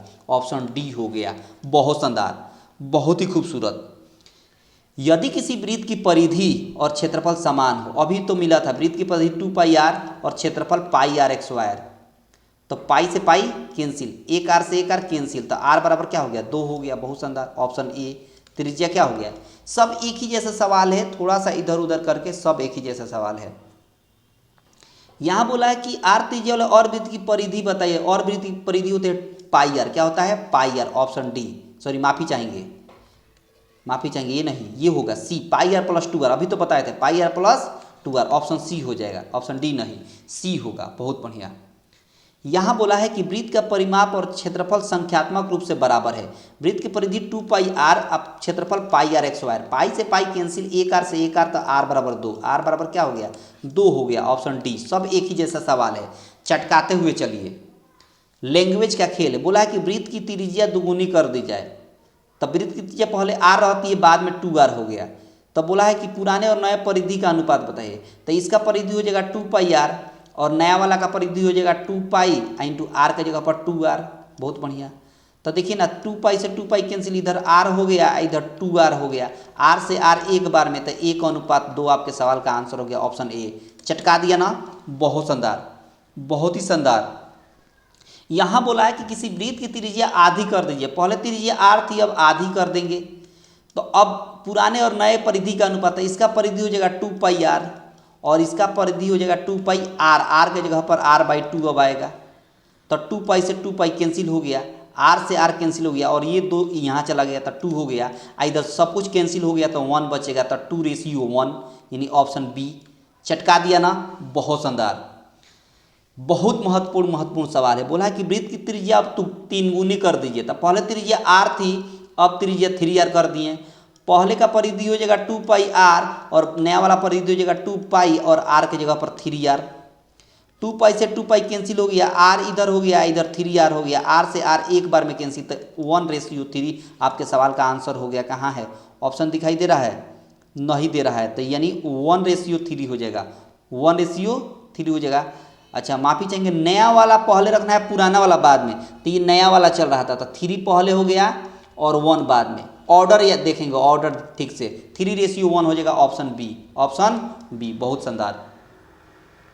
यहाँ बोला है कि वृत्त की त्रिज्या दुगुनी कर दिया जाए, तो पहले r था, फिर 2r हो गया, परिधि हो जाएगा यहाँ 2 पाई आर और यहाँ हो जाएगा 2 pi into 2r, pi are 2 पाई से 2 पाई कैंसिल, r इधर हो गया और इधर 2r हो गया, r से r एक बार में कैंसिल, यानी 1:2 हो गया। आपसे पूछा है कि पुराना और नया, था ये पुराना था, ये नया था, ऑर्डर याद रखेंगे, नहीं तो गलत हो जाएगा, ऑप्शन ए हो गया, क्योंकि ऑप्शन में 2:1 भी रहेगा और 1:2 भी, तो गलत मत करिएगा, ठीक ना, ऑर्डर देखिएगा। बहुत शानदार। परिधि 44, तो क्षेत्रफल मैंने कोड क्या बताया है, आर सी और ए, मतलब त्रिज्या, परिधि, एरिया, क्षेत्रफल। अगर त्रिज्या 7 रहती है तो परिधि 44 होती है और क्षेत्रफल 154 होता है। सवाल में बोला है कि 44 अगर परिधि रहे तो त्रिज्या कितना होगा, 7 ही तो होगा, 7 ही तो दिया है यहाँ पर, ऑप्शन बी हो जाएगा। और क्या, चटका दिया, कोड याद रहेगा, सवाल को एक झटके में चटकाइएगा। वृत्त का क्षेत्रफल का सूत्र क्या होता है, pi r x wire, option C, option C. बहुत बढ़िया। वृत्त की परिधि और त्रिज्या का अंतर 74 दिया है। वृत्त की परिधि क्या होती है 2 पाई आर, त्रिज्या क्या होती है r, दोनों का अंतर कितना दिया है 74। बहुत बढ़िया। दोनों में से r कॉमन लीजिए, तो 2 पाई -1 बराबर 74 हो गया, तो r इंटू 2, पाई का मतलब 22/7 और -1 कर देंगे, बराबर 74 हो गया। यहाँ पर r हो गया 22×44/7 -1 बराबर 74 हो गया, तो यहाँ r इंटू 7 यहाँ जाएगा, बिल्कुल जाएगा, तो 44 में से 7 घटेगा तो कितना हो जाएगा 37 हो जाएगा, और नीचे 7 बराबर कितना हो गया 74 हो गया। तो 37 दूना होता है 74, 7 इधर जगह मल्टीप्लाई हो जाएगा, तो r बराबर 7 दूना 14 हो गया। त्रिज्या आपसे पूछा था कितना हो गया 14, ऑप्शन बी, ऑप्शन बी। चटका दिया ना, बहुत शानदार। वृत्त का क्षेत्रफल दे दिया है, त्रिज्या बताइए। वृत्त का क्षेत्रफल देखिए, वृत्त का क्षेत्रफल कोड याद रखिएगा, आर सी और ए। अगर त्रिज्या 7 रहे तब परिधि 44 हो जाएगा, क्षेत्रफल 154 होगा, और इसी का वैल्यू सवाल में दिया है 3850। ठीक है, तो कैंसिल करिए, 11 एकम 11, 11 चौका 44, 11 एकम 11 3 33, 11 5 55, 7 से 7 दूना 14, 7 5 35, और 1 से कैंसिल होगा, 2 से कैंसिल होगा तो 25 हो गया। 1 यूनिट का वैल्यू 25 हो गया। सवाल में त्रिज्या बोला था, तब कितना यूनिट दिया है 7 यूनिट, तो जब 1 यूनिट का वैल्यू 25 तो 7 यूनिट का वैल्यू कितना हो जाएगा 25 × 175, 25 × 175 होगा, कितना होगा 175 होगा। ठीक है, सही है सब कुछ।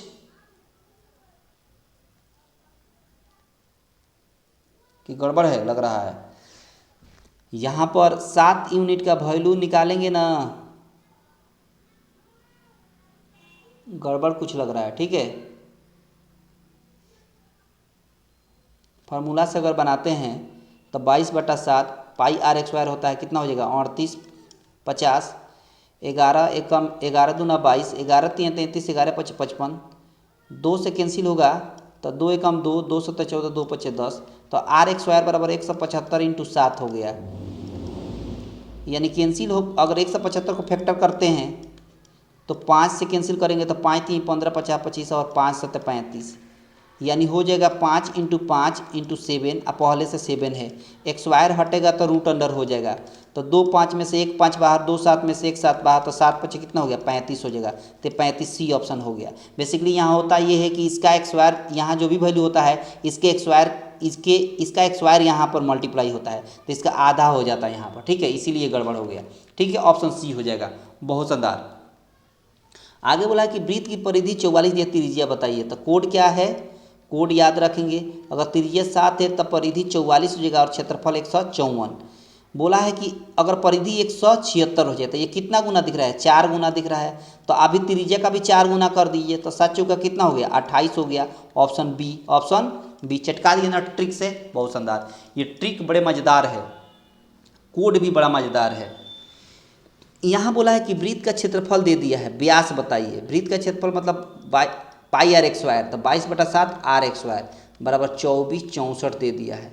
कटेगा, काट कर देखिए, 11 दूना 22, 11 दूना 22, 11 दूना 22, 11 चौका 44, 2 से कैंसिल होगा तो 112 हो जाएगा, तो आर एक्स वायर बराबर 112 इंटू 7 हो गया, ठीक है।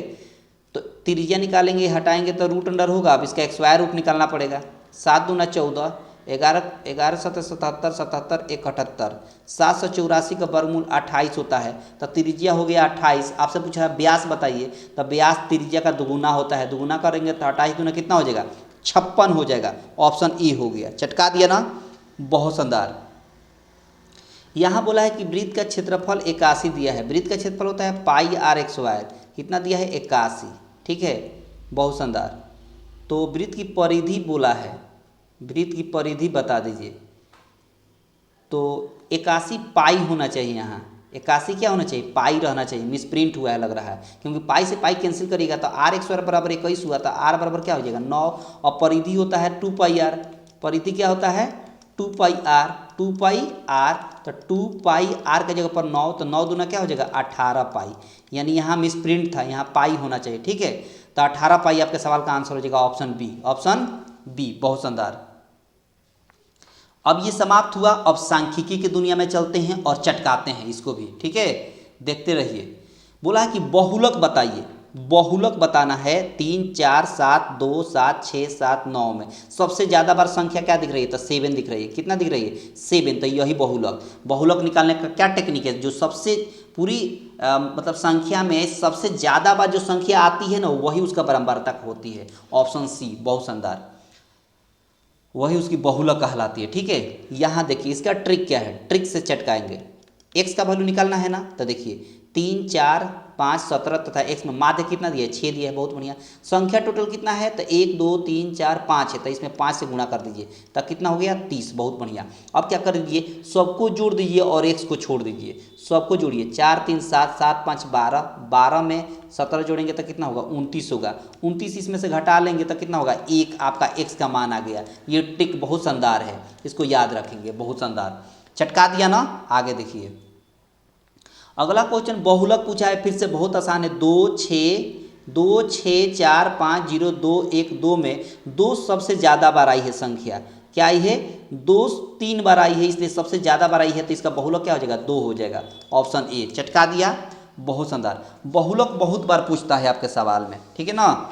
आगे देखिए, आगे बोला है सवाल में कि यहाँ पर माध्य फिर से दे दिया है, ट्रिक वही है, फिर से वही ट्रिक है, क्या ट्रिक है कि माध्य 7 दिया है, संख्या 2 4 5 है, 5 से गुणा कर दीजिए, तो 7 5 हो गया 35, अब सबको जोड़ दीजिए और एक्स को छोड़ दीजिए, तो 4 1 5 5 मिलकर 10, 10 और 12 मिलकर 22, 22 घटा दीजिए तो कितना हो गया 13, आपके सवाल का आंसर हो गया, एक्स का मान कितना गया 13, ऑप्शन सी हो गया, चटका दिया ना। बहुत शानदार।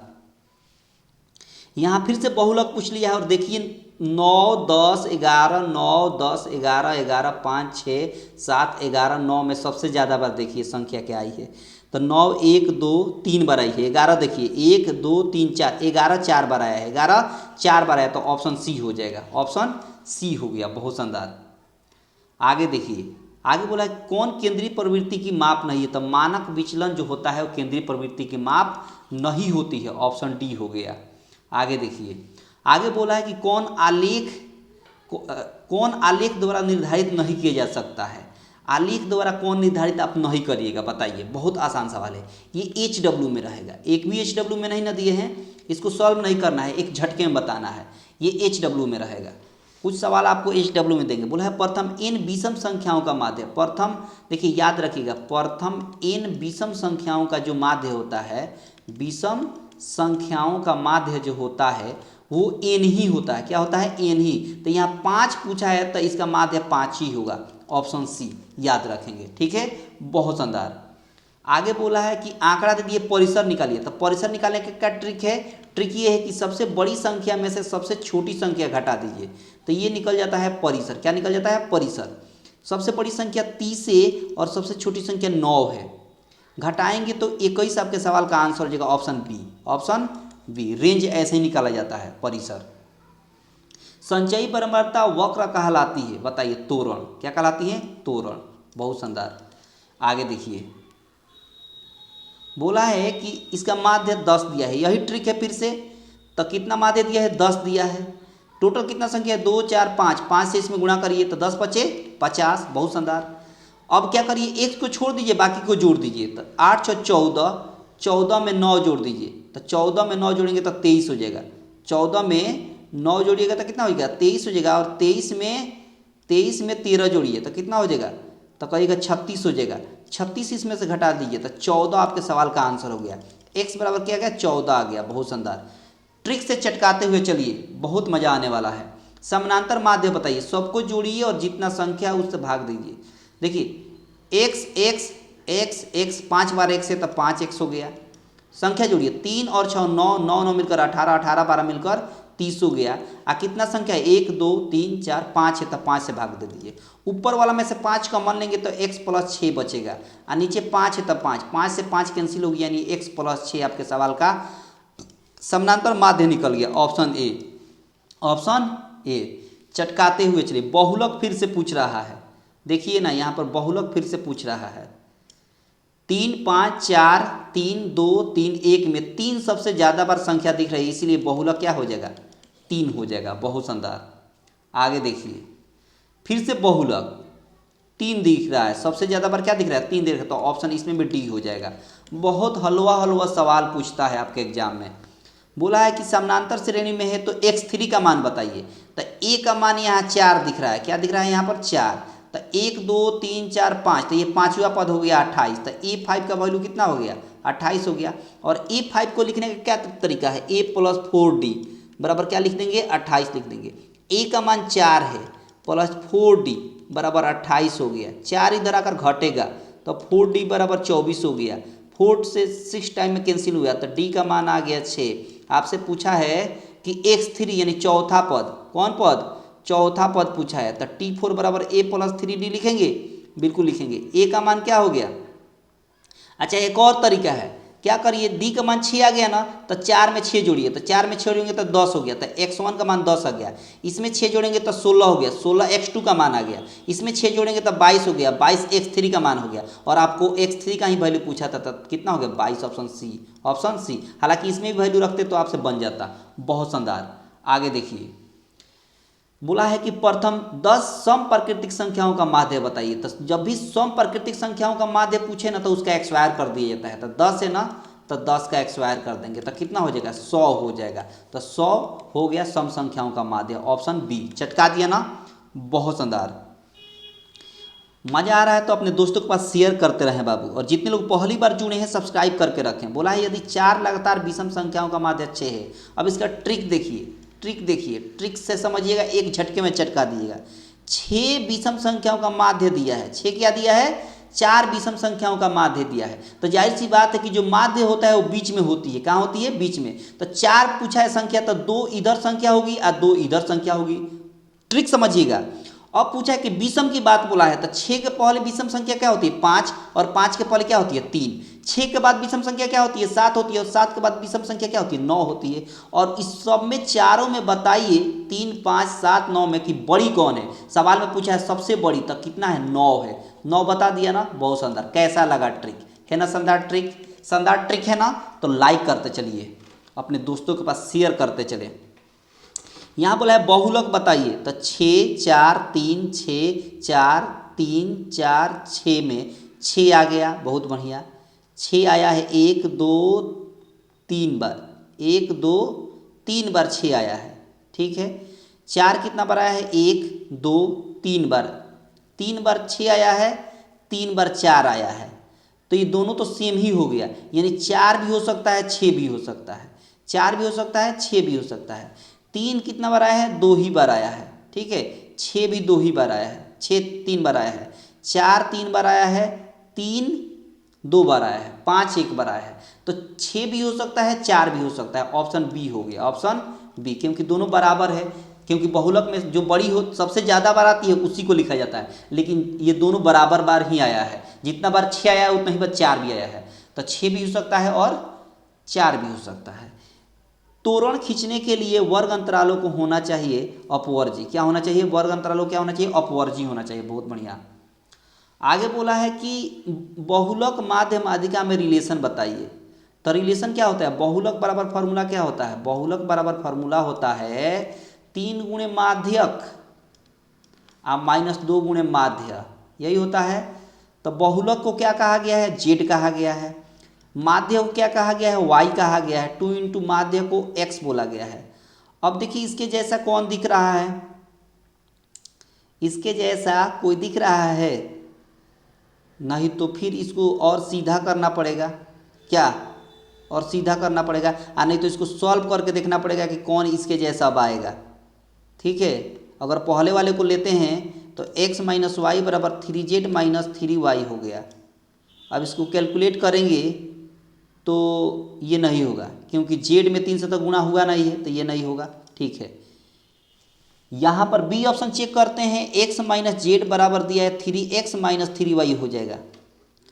तो ये सही लग रहा है, क्योंकि ये x इधर आएगा तो -2x हो जाएगा, और z माइनस में इधर जाएगा तो प्लस में, और ये 3y माइनस में इधर गया तो प्लस में। तो z बराबर क्या हो गया? 3y माइनस 2x, और इसी के जैसे यहाँ दिख रहा है।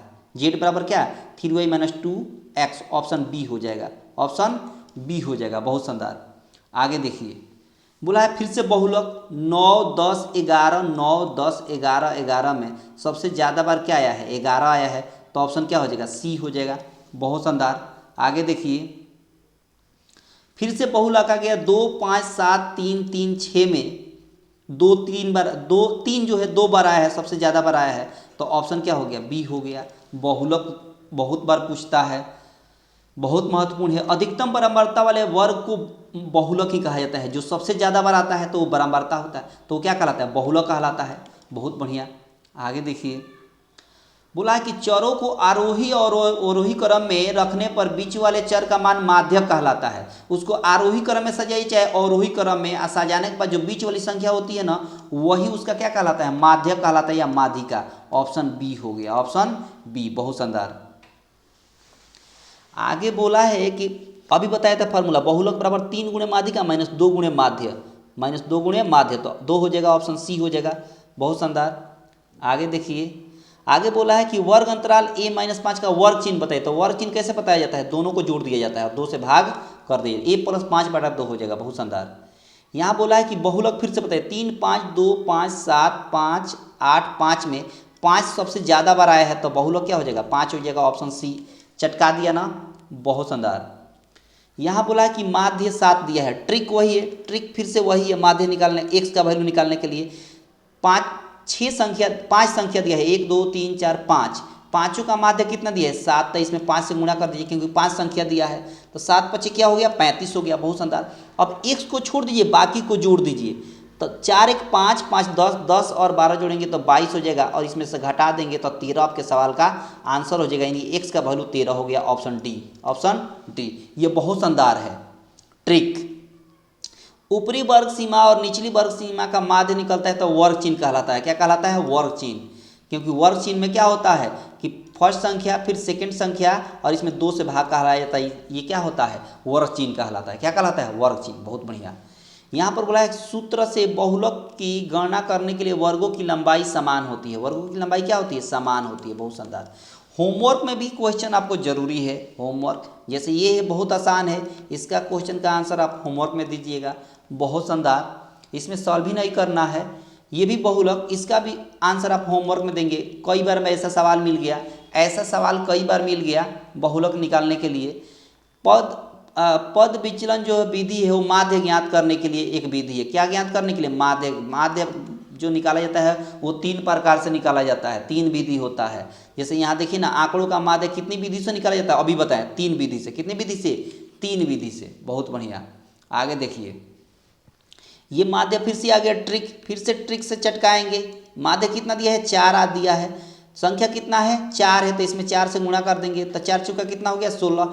एक्स का मान निकालना है, इसको छोड़ देना है, बाकी को जोड़ देना है। 4 3 7 7 5 12, 12 इसमें से घटा देंगे तो 4 आपके सवाल का आंसर हो गया। एक्स बराबर क्या आ गया? 4। Option B. चटका दिया ना? बहुत शानदार। आगे देखिए, आगे बोला है कि केंद्रीय प्रवृत्ति निकालने का सही पैमाना बताइए। ये भी बहुत आसान सवाल है और इसको भी होमवर्क में, जो बिल्कुल सॉल्व नहीं करना है उसको होमवर्क में लेते चलिए। देखिए यहाँ माध्य का 3 गुना और माध्य का 2 गुना का अंतर क्या कहलाता है? बहुलक। अभी तो बताए थे, इसको भी होमवर्क में दिया जा सकता था, लेकिन देखिए यहाँ देखिए अगला सवाल है कि वितरण में अधिकतम बराबरता वाला वर्ग क्या कहलाता है? अधिकतम बराबरता वाला वर्ग क्या कहलाएगा? बहुलक कहलाएगा। जो अधिकतम बराबरता है वो क्या कहलाता है? बहुलक कहलाता है। बहुत शानदार। यहाँ देखिए ये बोला है कि किसी असीमित बंटन का माध्य और माध्य दिया बहुलक बताइए। तो अभी तो फॉर्मूला बताए थे। बोला जाता है माध्य का 3 गुना कर दीजिए और माध्य का 2 गुना कर दीजिए और इसमें से घटा दीजिएगा, आंसर हो जाएगा। होमवर्क में ले लीजिए। होमवर्क में इसमें 3 से गुणा कर दीजिएगा, इसमें 2 से गुणा कर दीजिएगा और इसमें से ये घटा लीजिएगा, इसमें से ये घटाइएगा। ठीक है, तो बहुलक निकल जाएगा। बहुत शानदार। और आपने इसको भी बहुत अच्छे से चटका दिया। ठीक है, अब आगे चलिए और आगे है प्रोबेबिलिटी। क्या बनाना है? प्रोबेबिलिटी, प्रायिकता सॉल्व करना है। तो चलिए बिना देरी के, है ना, मज़े से पढ़िए और आनंद से पढ़िए। चाय ले लीजिए, चुस्की लेते रहिए और आप थोड़ा सा मिक्सचर ले लीजिए, खाते रहिए, चाय पीते रहिए और पढ़ते रहिए। बोला है कि एक असंभव घटना की प्रायिकता बताइए। असंभव घटना होती है 0 और संभव घटना होती है 1, तो ऑप्शन हो जाएगा ए। बहुत शानदार। और यहाँ पर देखिए किसी पासे को फेंकने पर सम संख्या आने की प्रायिकता। तो पासा में 1 होता है, एक तरफ 2 होगा, 3 होगा, 4 होता है, 5 होता है, 6। डाइस होता है ना, जो लूडो खेले हैं ना, वही। इसमें 6 सतह होता है, 6 संख्या होता है। और बोला है सम संख्या आने की प्रायिकता बताइए। सम संख्या कितना है? 1 यहाँ है, 1 यहाँ है, 1 यहाँ है, 3 है ना। और टोटल कितना संख्या होता है? 6 होता है। 6 से भाग कर देंगे, 1/2 आपके सवाल का आंसर हो गया। Option D. चटका दिया ना? चटका दिया ना बेहतर तरीके से। बहुत शानदार। बोला है कि बहुलक बताइए। तो 2 6 4 5 2 1 2 1 में 2 सबसे ज़्यादा बार आया है तो बहुलक क्या हो जाएगा? 2 ही हो जाएगा। बहुत शानदार। आगे देखिए, आगे बोला है कि 2 पासों को एक साथ फेंका जाता है। तो एक पासा में 1 से लेकर 6 तक संख्या होती है। 1 2 3 4 5 6। दूसरे पासे में भी 1 2 3 4 5 6 होता है। बोला है कि दोनों पासों पर ऊपरी सतह पर एक ही संख्या आने की। तो एक ही संख्या, एक में 1 आएगा तो इसमें भी 1 आएगा। इसमें 1 पर 2 आया तो दूसरे में भी 2 आया। 1 में 3 आया तो इसमें भी 3 आया। 1 में 4 आया तो इसमें भी 4 आया। 1 पर 5 आया तो इस पर भी 5 और इस पर 6 तो इस पर भी 6। तो टोटल देखिए, टोटल कितना हो गया? 6 हो गया। बहुत बढ़िया। इसमें 6 होता है, इसमें 6 होता है, तो 6 में गुणा करेंगे तो 36 टोटल नीचे हो गया। जो निकालना होता है उसको ऊपर लिखा जाता है, टोटल को नीचे लिखा जाता है। तो 6 1 जा 6, 6 6 जा 36, 1/6 आपके सवाल का आंसर हो गया। Option B. चटका दिया ना? बहुत शानदार, बहुत ही शानदार। यहाँ देखिए, किसी घटना ई के घटित होने की प्रायिकता जो होती है वो, देखिए घटना जो घटती है ना वो 1 के बराबर हो सकती है ना, या एक के एक से छोटी हो सकती है, एक से बड़ा नहीं होगा। मतलब आप ऐसे लिख सकते हैं, ये परिकता जो है कम से कम 0 होगा, इससे छोटा नहीं होना चाहिए। अधिक से अधिक 1 होगा, एक से ज़्यादा नहीं होना चाहिए। यानी जो भी प्रोबेबिलिटी होगी 1 और 0 के बीच में ही रहेगी। अधिकतम 1 हो सकता है, न्यूनतम 0 हो सकता है, ना 0 से कम होगा ना 1 से ज़्यादा होगा। तो ऑप्शन कौन हो जाएगा? डी हो जाएगा। बहुत शानदार, चटका दिया ना, बहुत शानदार। यहाँ बोला है कि 52 पत्तों की गड्डी को अच्छी तरह से फेंट दिया जाता है, ठीक है। उसमें काले रंग का बादशाह, तो काले रंग का बादशाह 2 होता है, एक छीणी में होता है और एक हुकुम में होता है, तो 2 हो गया। और टोटल हो जाएगा 52 पत्ता होता है। कैंसिल करिएगा तो 1/26 आपके सवाल का आंसर हो गया ऑप्शन बी। चटका दिया ना, बहुत शानदार। आगे देखिए, एक पासे को उछालने पर अभाज्य संख्या होने की, तो 1 होता है, पासा में कितना संख्या होता है अभी बताए थे, 6 होता है, 6 सतह होता है, इसलिए 6 संख्या हो गया। अभाज्य संख्या पूछा है तो 1 नहीं लेंगे, एक अभाज्य संख्या नहीं होती। 1 न तो भाज्य होती है और न ही अभाज्य, ये भाज्य भी नहीं होता है, अभाज्य भी नहीं होता है। तो अभाज्य संख्या 2 होता है, 3 होता है, 5 होता है, जिसका फैक्टर ना हो सके, ठीक है। या अपनी भाषा में अगर सीखे तो खुद के टेबल में आए, किसी दूसरे के टेबल में ना आए। तो यहाँ अभाज्य संख्या कितना हो गया? 3। और टोटल कितना होता है लूडो में? 6 होता है सतह। कैंसिल होगा तो 1/2 आपके सवाल का आंसर हो गया ऑप्शन ए। चटका दिया ना, बहुत शानदार, बहुत ही शानदार। आगे देखिए, कौन सी किसी घटना की प्रायिकता नहीं हो सकती? तो मैंने अभी बताया, जो 1 से ज़्यादा रहे और 0 से कम रहे, तो ये 2.5 1 से ज़्यादा है तो यही प्रायिकता नहीं होगी, यही प्रायिकता नहीं हो सकती। आंकड़ा का परिसर बताइए, अभी तो बताया था परिसर निकालने का ट्रिक। मैंने क्या बताया था कि बड़ी संख्या में से छोटी संख्या घटा दीजिए, बड़ी संख्या में से छोटी संख्या घटाइए। सबसे बड़ी संख्या क्या है? 30 है, सबसे छोटी संख्या क्या है? 9 है। घटाएंगे तो 21 आपके सवाल का आंसर हो गया ऑप्शन बी, ऑप्शन बी, बहुत शानदार। आगे देखिए, आगे बोला है किसी घटना की प्रायिकता का अधिकतम मान 1 होता है और न्यूनतम मान 0 होता है, अधिकतम मान 1 होता है, ऑप्शन बी हो गया, बहुत शानदार। आगे बोला है कि कौन किसी घटना की प्रायिकता नहीं हो सकती? अभी क्या बताया था? 0 से कम नहीं होना चाहिए और 1 से ज़्यादा होना चाहिए। तो ये 3.5 1 से ज़्यादा है तो ये प्रायिकता नहीं हो सकती, प्रायिकता नहीं हो सकती, ठीक है। ताश के पत्तों के गड्डी को अच्छी तरह से फेंटा जाता है और उसमें से निकाली गई इक्का होने की संभावना। तो एक ताश के गड्डी में टोटल 4 इक्के होते हैं, ठीक है। और टोटल पत्तों की संख्या 52 होती है। कैंसिल करेंगे तो 1 कितना हो गया? 13 हो गया। 1 कितना हो गया? 13 हो गया। ऑप्शन सी हो गया। ऑप्शन कौन सा हो गया? सी। चटका दिया ना, बहुत शानदार। किसी घटना ई के लिए निम्न में से कौन बात सही है? तो अभी मैंने बताया था कि प्रोबेबिलिटी अधिक से अधिक 1 के बराबर हो सकती है या 1 से छोटा, 1 से ज़्यादा नहीं।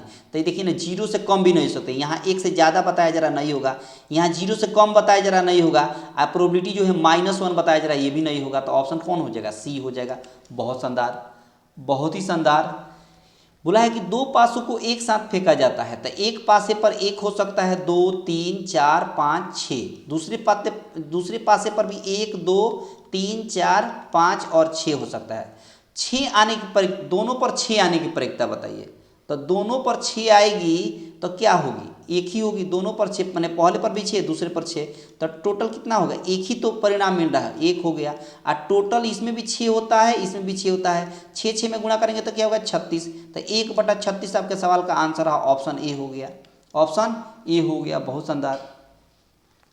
20 टिकटों में से क्रमशः 1 से लेकर 20 तक लिखी गई है और इसमें से 5 के गुणज होने की, तो 5 के गुणज होने की संख्या क्या हो सकती है? 5 हो सकती है, 10 हो जाएगी, 15 हो जाएगी और 20 हो जाएगी। 20 तक बोला है तो इसमें टोटल कितना हो गया? संख्या 4 हो गया। और टोटल संख्या दिया कितना है? 20 तक दिया है, तो नीचे टोटल 20 हो जाएगा। कैंसिल हो जाएगा तो 1/5 हो गया। 1/5 मतलब 1/5, ऑप्शन डी हो गया।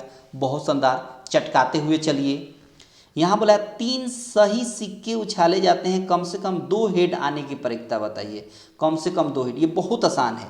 देखिए, 3 सिक्का उछालिएगा तो पहले पर हेड आएगा, दूसरे पर टेल, तीसरे पर भी टेल हो सकता है। पहले पर हेड आएगा, दूसरे पर भी हेड आ सकता है और तीसरे पर टेल आएगा। ये भी हो सकता है कि पहले पर हेड, दूसरे पर टेल और तीसरे पर हेड आएगा। या ये भी हो सकता है कि तीनों पर हेड आ जाए। बहुत शानदार। अब देखिए, ये भी हो सकता है कि पहले पर टेल, दूसरे पर हेड, तीसरे पर भी हेड आ सकता है। पहले पर टेल है ना, दूसरे पर भी टेल और तीसरे पर हेड आ सकता है। पहले पर हेड, पहले पर टेल, दूसरे पर हेड और तीसरे पर टेल आ सकता है। ये भी हो सकता है कि तीनों पर टेल आ सकता है। तो कम से कम 2 हेड, तो 2 हेड यहाँ दिख रहा है, यहाँ दिख रहा है, यहाँ दिख रहा है, यहाँ दिख रहा है। कम से कम बोला है, अधिक से अधिक ले सकते हैं क्या? अधिक से अधिक नहीं ले सकते हैं, कम से कम 2 बोला है। तो 2 हेड वाला कितना है? 2 हेड वाला 4 हो गया, ठीक है। और टोटल कितना परिणाम है? 8 है। 1 2 3 4 5 6 7 8 है, तो टोटल 8 भाग दे दिए। कैंसिल करेंगे तो कितना हो जाएगा? 1/2 हो जाएगा। आपके सवाल का answer option A, option A. चटका दिया ना, चटका दिया ना, बहुत शानदार, बहुत ही शानदार। आगे देखिए, बोला है कि एक साथ 2 पासों को उछालने पर प्राप्त संख्याओं का जोड़ 7 होना चाहिए। तो एक उछालिएगा, पास आता है, 1 आ सकता है, 2 आ सकता है, 3 4 5 और 6। दूसरा उछालिएगा तो 1 हो सकता है, 2 आ सकता है, 3 4 5 और 6 भी आ सकता है। अब जोड़ 7 होना चाहिए। तो बताइए ना, इसमें का 1 लीजिएगा, इसमें का 6 लीजिएगा, तभी तो मिलेगा 7। अच्छा, इसमें का 2 लीजिएगा, इसमें का 5 लीजिएगा, तभी तो मिलेगा कितना? 7। इसमें का 3 लीजिएगा, इसमें का 4 लीजिएगा, तभी तो मिलेगा क्या? 7 मिलेगा। 4 3 7 6 1 7 2 5 7 हो गया। फिर इसमें से 4 लीजिएगा, इसमें का 3 लीजिएगा, तभी तो होगा 7। फिर इसमें का 5 लीजिएगा, इसमें का 2 लीजिएगा, तभी तो होगा 7। और फिर इसमें से 6 लीजिएगा, इसमें का 1 लीजिएगा, तभी तो क्या मिलेगा? 7। अब देखिए कितना हो गया परिणाम? 1 2 3 4 5 6 परिणाम, तो 6 हो गया। और इसमें का 6 और इसमें का 6 मल्टीप्लाई हो जाएगा तो कितना हो गया? 36 हो जाएगा। कैंसिल करेंगे तो 1/6 आपके सवाल का आंसर हो गया, ऑप्शन बी। चटका दिया ना, चटका दिया ना बेहतर तरीके से, बहुत शानदार। कौन किसी घटना की प्रयोक्ता नहीं होगी? तो जो 0 से कम रहेगा वो नहीं हो सकती, और जो 1 से ज़्यादा होगा वो भी। तो ये 1.1 से ज़्यादा है, इसलिए प्रयोक्ता नहीं हो सकती, ऑप्शन ए। बहुत शानदार। एक साथ 2 सिक्कों को उछाला जाता है तो कम से कम 1 हेड आने की प्रयोक्ता बताइए। तो 2 हेड उतारी, पहले पर हेड आएगा, दूसरे पर टेल आएगा। पहले पर हेड आएगा, दूसरे पर भी हेड आ सकता है। पहले पर टेल आएगा, दूसरे पर हेड आएगा, और चौथा बार उछालिएगा तब पहला पर भी हेड हो जाएगा, दूसरा पर भी, पहले पर टेल आ जाएगा, दूसरे पर भी टेल आ जाएगा।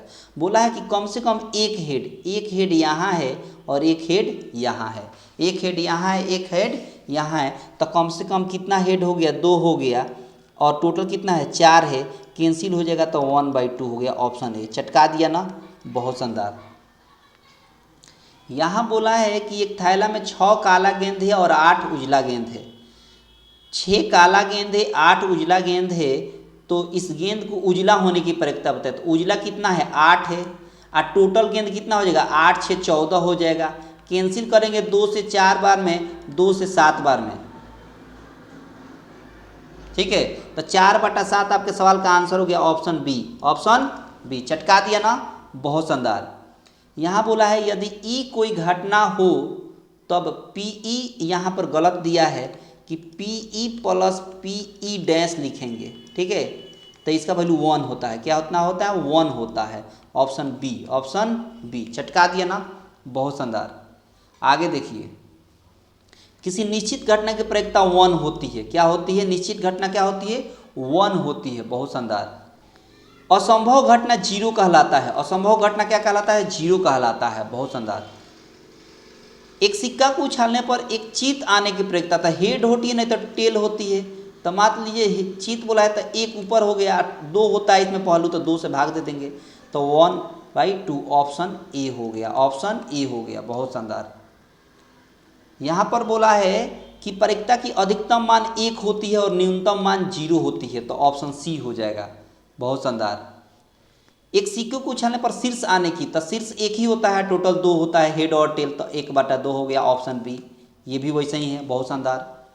चटकाते हुए चलिए, है ना।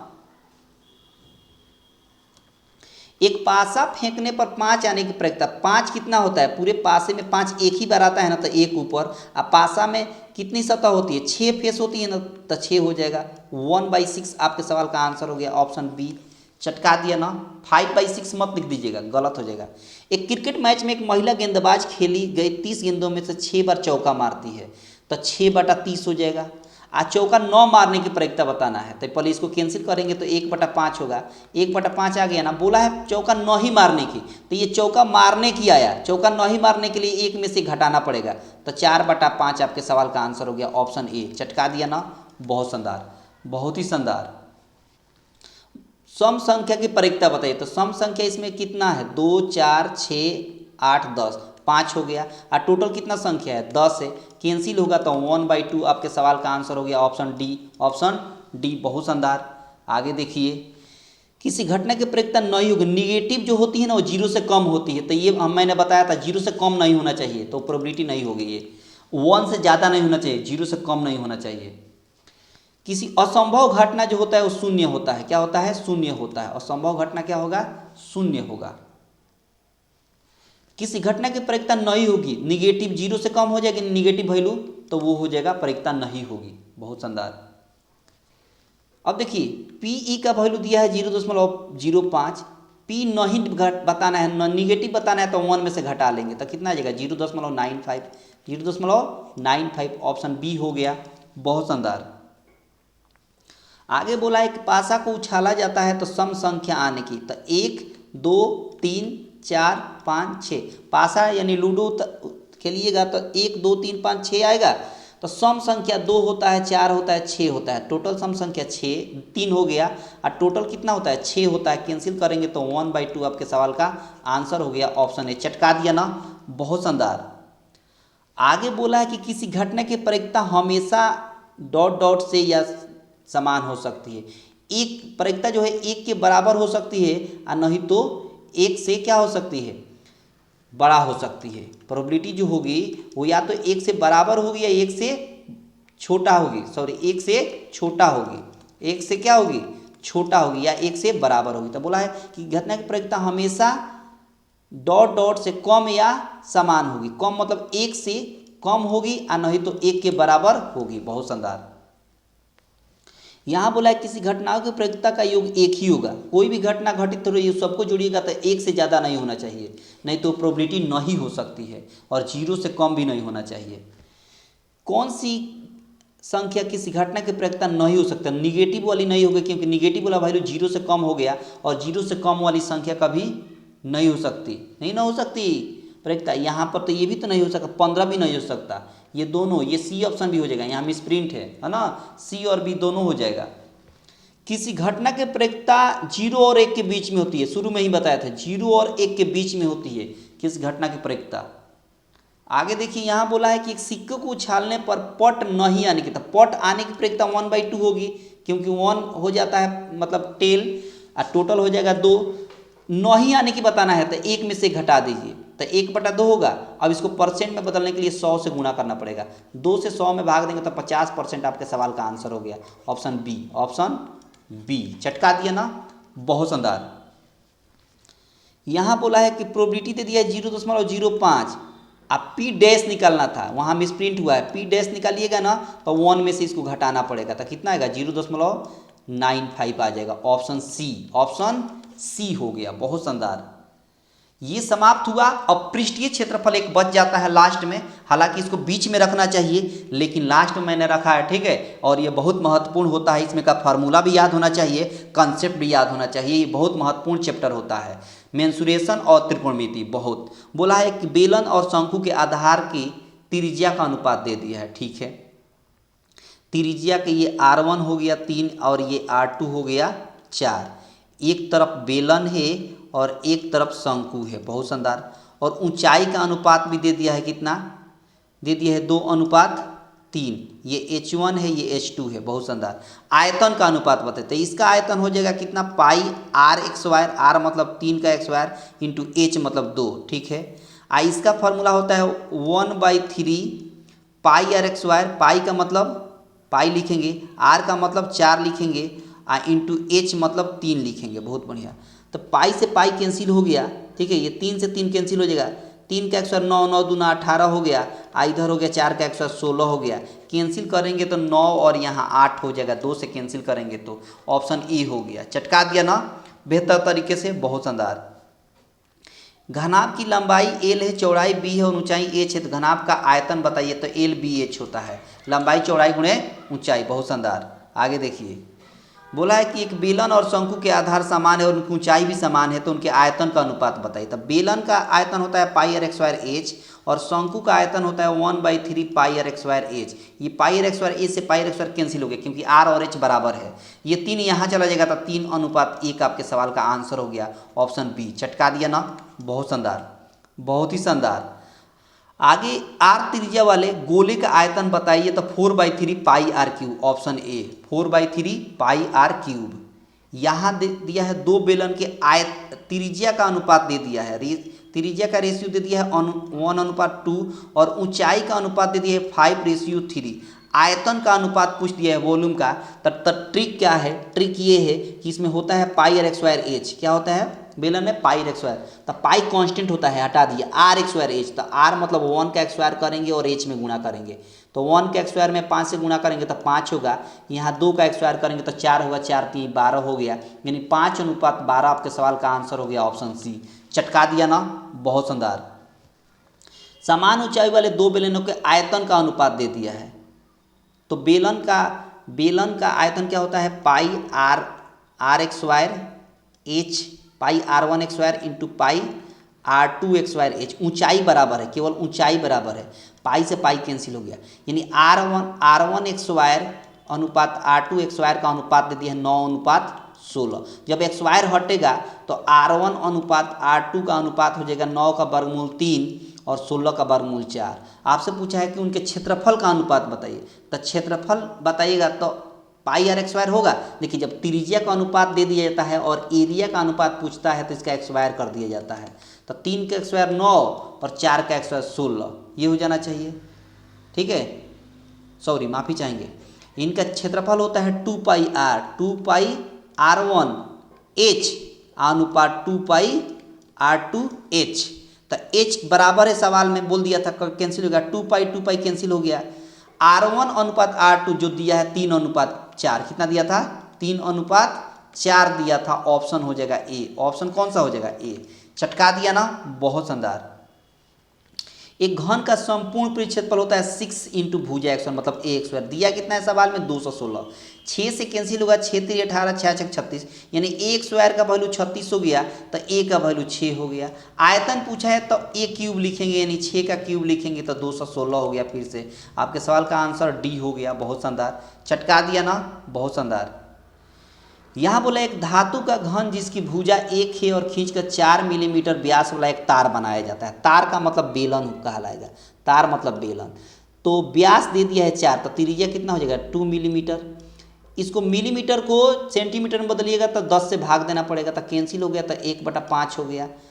अब जब भी किसी चीज़ को पिघलाकर या तोड़कर कोई दूसरा रूप दिया जाता है तो आयतन दोनों का बराबर होता है। तो बेलन का आयतन होता है pi r x square H, बराबर कर देंगे किसके आयतन के, तो घन के आयतन। घन का आयतन होता है भुजा क्यूब, तो ए क्यूब हो जाएगा। पाई का मतलब पाई ए लिखेंगे और आर के जगह पर 1/5 है तो 1/5 लिखेंगे, चूंकि एक स्क्वायर है तो 2 बार लिखेंगे 1/5 इंटू एच लिखेंगे। लंबाई पूछा है, लंबाई मतलब ये लंबाई, मतलब एच की बात कह रहा है, ये निकलना है। ए का मतलब 1 दिया है, भुजा कितना दिया है 1, 1 का क्यूब 1 होगा। अब यहाँ पर हो जाएगा पाई में एच से गुणा करेंगे तो पाई एच, और नीचे 5 5 में 25 हो जाएगा, इधर हो गया 1। क्रॉस गुणा करेंगे तो एच का वैल्यू निकालेंगे तो 25/पाई हो जाएगा, तो 25/पाई ऊंचाई हो गया, मतलब उसकी लंबाई हो गया। आंसर हो गया 25/5, यानी ऑप्शन बी हो गया। चटका दिया ना, बहुत शानदार। आगे सवाल बोला है कि त्रिज्या, बेलन की त्रिज्या का अनुपात दे दिया है। त्रिज्या का अनुपात दे दिया है 2:3, ऊंचाई का अनुपात दिया है 5:3, आयतन का अनुपात, ऐसा सवाल अभी मिला था। आयतन क्या होता है pi r x square h, क्या होता है pi r x square h, pi constant होता है, दोनों में शामिल है। तब ट्रिक से चटकाइए। ट्रिक क्या कहता है कि आर एक्स स्क्वायर में एच से गुणा करिए। आर यहाँ 2 है, एच नीचे है, तो 2 का एक्स स्क्वायर 4, 4 5 20, बहुत बढ़िया। यहाँ या आर है 3, तो 3 का एक्स स्क्वायर 9, 9 में 3 से गुणा करेंगे तो 27, यानी 20:27, ऑप्शन डी। चटका दिया ना, बहुत शानदार, बहुत ही शानदार। यहाँ देखिए गोले का संपूर्ण पृष्ठ क्षेत्रफल होता है 4 पाई आर एक्स स्क्वायर। गोले का संपूर्ण पृष्ठ क्षेत्रफल क्या होता है 4 पाई r² ऑप्शन डी, चटका दिया ना, बहुत शानदार। यहाँ बोला है कि दो घन के आयतन का अनुपात दे दिया है, दो घन के आयतन का अनुपात दे दिया है और उनकी कोर मतलब भुजा का अनुपात पूछ दिया है, तो इसका क्यूब रूट निकाल देंगे यानी घनमूल निकाल देंगे। तो 1 का घनमूल 1 और 8 का घनमूल 2 यानी क्यूब रूट 1:2 हो गया, ऑप्शन बी, चटका दिया ना ट्रिक से, बहुत शानदार। आगे देखिए, बेलन का वक्र परिक्षेत्रफल होता है 2πRh, क्या होता है 2πRh, ऑप्शन सी, फार्मूला है, याद होना चाहिए। बेलन का आयतन निकाले, बेलन का आयतन होता है πr²h, πr²h, बहुत शानदार। आगे देखिए, शंकु की त्रिज्या अगर r है और ऊंचाई h है, ऊंचाई अगर h है तो आयतन बताना है। शंकु का आयतन होता है 1/3 πr²h, समझ गए, ये आपके पास होना चाहिए। 6 सेंटीमीटर घन वाले घन में से 2 सेंटीमीटर भुजा वाले घन कितने बनाए जा सकते हैं। तो जब भी 3D का कोई भी क्वेश्चन हो, 3 डायमेंशन का, आइए पूछ दे कि बेलन में कुछ गोले डाला जाता है तो उसमें से पानी बह गया, तो गोले का संख्या बताइए कितना डाला गया है, चाहे कोई घन में से काट कर छोटा छोटा घन कितने बनाए जा सकते हैं, इस तरह के तमाम संख्या पूछे ना तो इसका ट्रिक यही, एक ही कॉन्सेप्ट या एक ही ट्रिक याद रखिएगा। बड़ी वाली वैल्यू का आयतन ऊपर, छोटी वाली वैल्यू का आयतन नीचे, आयतन दोनों निकालना है, ठीक है, आंसर हो जाएगा। तो घन का आयतन क्या होता है, भुजा क्यूब, बड़ी वाली वैल्यू क्या है 6, तो 6 का क्यूब, छोटी वाली वैल्यू भी घन ही है, तो इसका भी घन का आयतन क्या होगा, भुजा क्यूब मतलब 2 का क्यूब। अब इसको दोनों का पावर 3 है तो हम दोनों को होल पावर 3 लिख सकते हैं, तो 2 से कैंसिल करेंगे तो 3, और 3 का क्यूब का मतलब होता है 27, यानी ऑप्शन डी हो गया, बहुत शानदार, बहुत ही शानदार। एक ठोस घन जिसका एक किनारा 14 सेंटीमीटर है के एक अधिकतम आयतन का गोला बनाया जा सकता है। मान लीजिए कि एक घन है, हालांकि घन ऐसे बनता है ना, घन ऐसे बनता है, लेकिन फिर भी समझाने के लिए ऐसे, गोला बिल्कुल ऐसे बनता है, बॉल क्रिकेट बॉल की तरह या फुटबॉल की तरह, लेकिन फिर भी हम समझाने के लिए ऐसे गोला बनाए जाते हैं। तो बोला है सवाल में कि इसका किनारा 14 है, तो ये घन के लिए किनारा 14 है, लेकिन गोले के लिए व्यास का काम करेगा, यहाँ से यहाँ तक है तो व्यास दे दिया है आपका 14, तो त्रिज्या हो जाएगा 7, बहुत शानदार। बोला है कि गोले का आयतन बताइए, गोले का आयतन होता है 4/3 πr³, तो लिखेंगे 4/3, पाई का मतलब 22/7, r का मतलब 7 दिया है, क्यूब है तो 7 को 3 बार लिखेंगे और इसको कैलकुलेट कर देंगे, 7 से 7 कैंसिल हो जाएगा, यहाँ हो जाएगा 4 गुणे 22 चौका हो जाएगा 88 हो गया, ठीक है, इंटू 7 सत्ते 49 हो गया और नीचे 3 हो गया, ठीक है।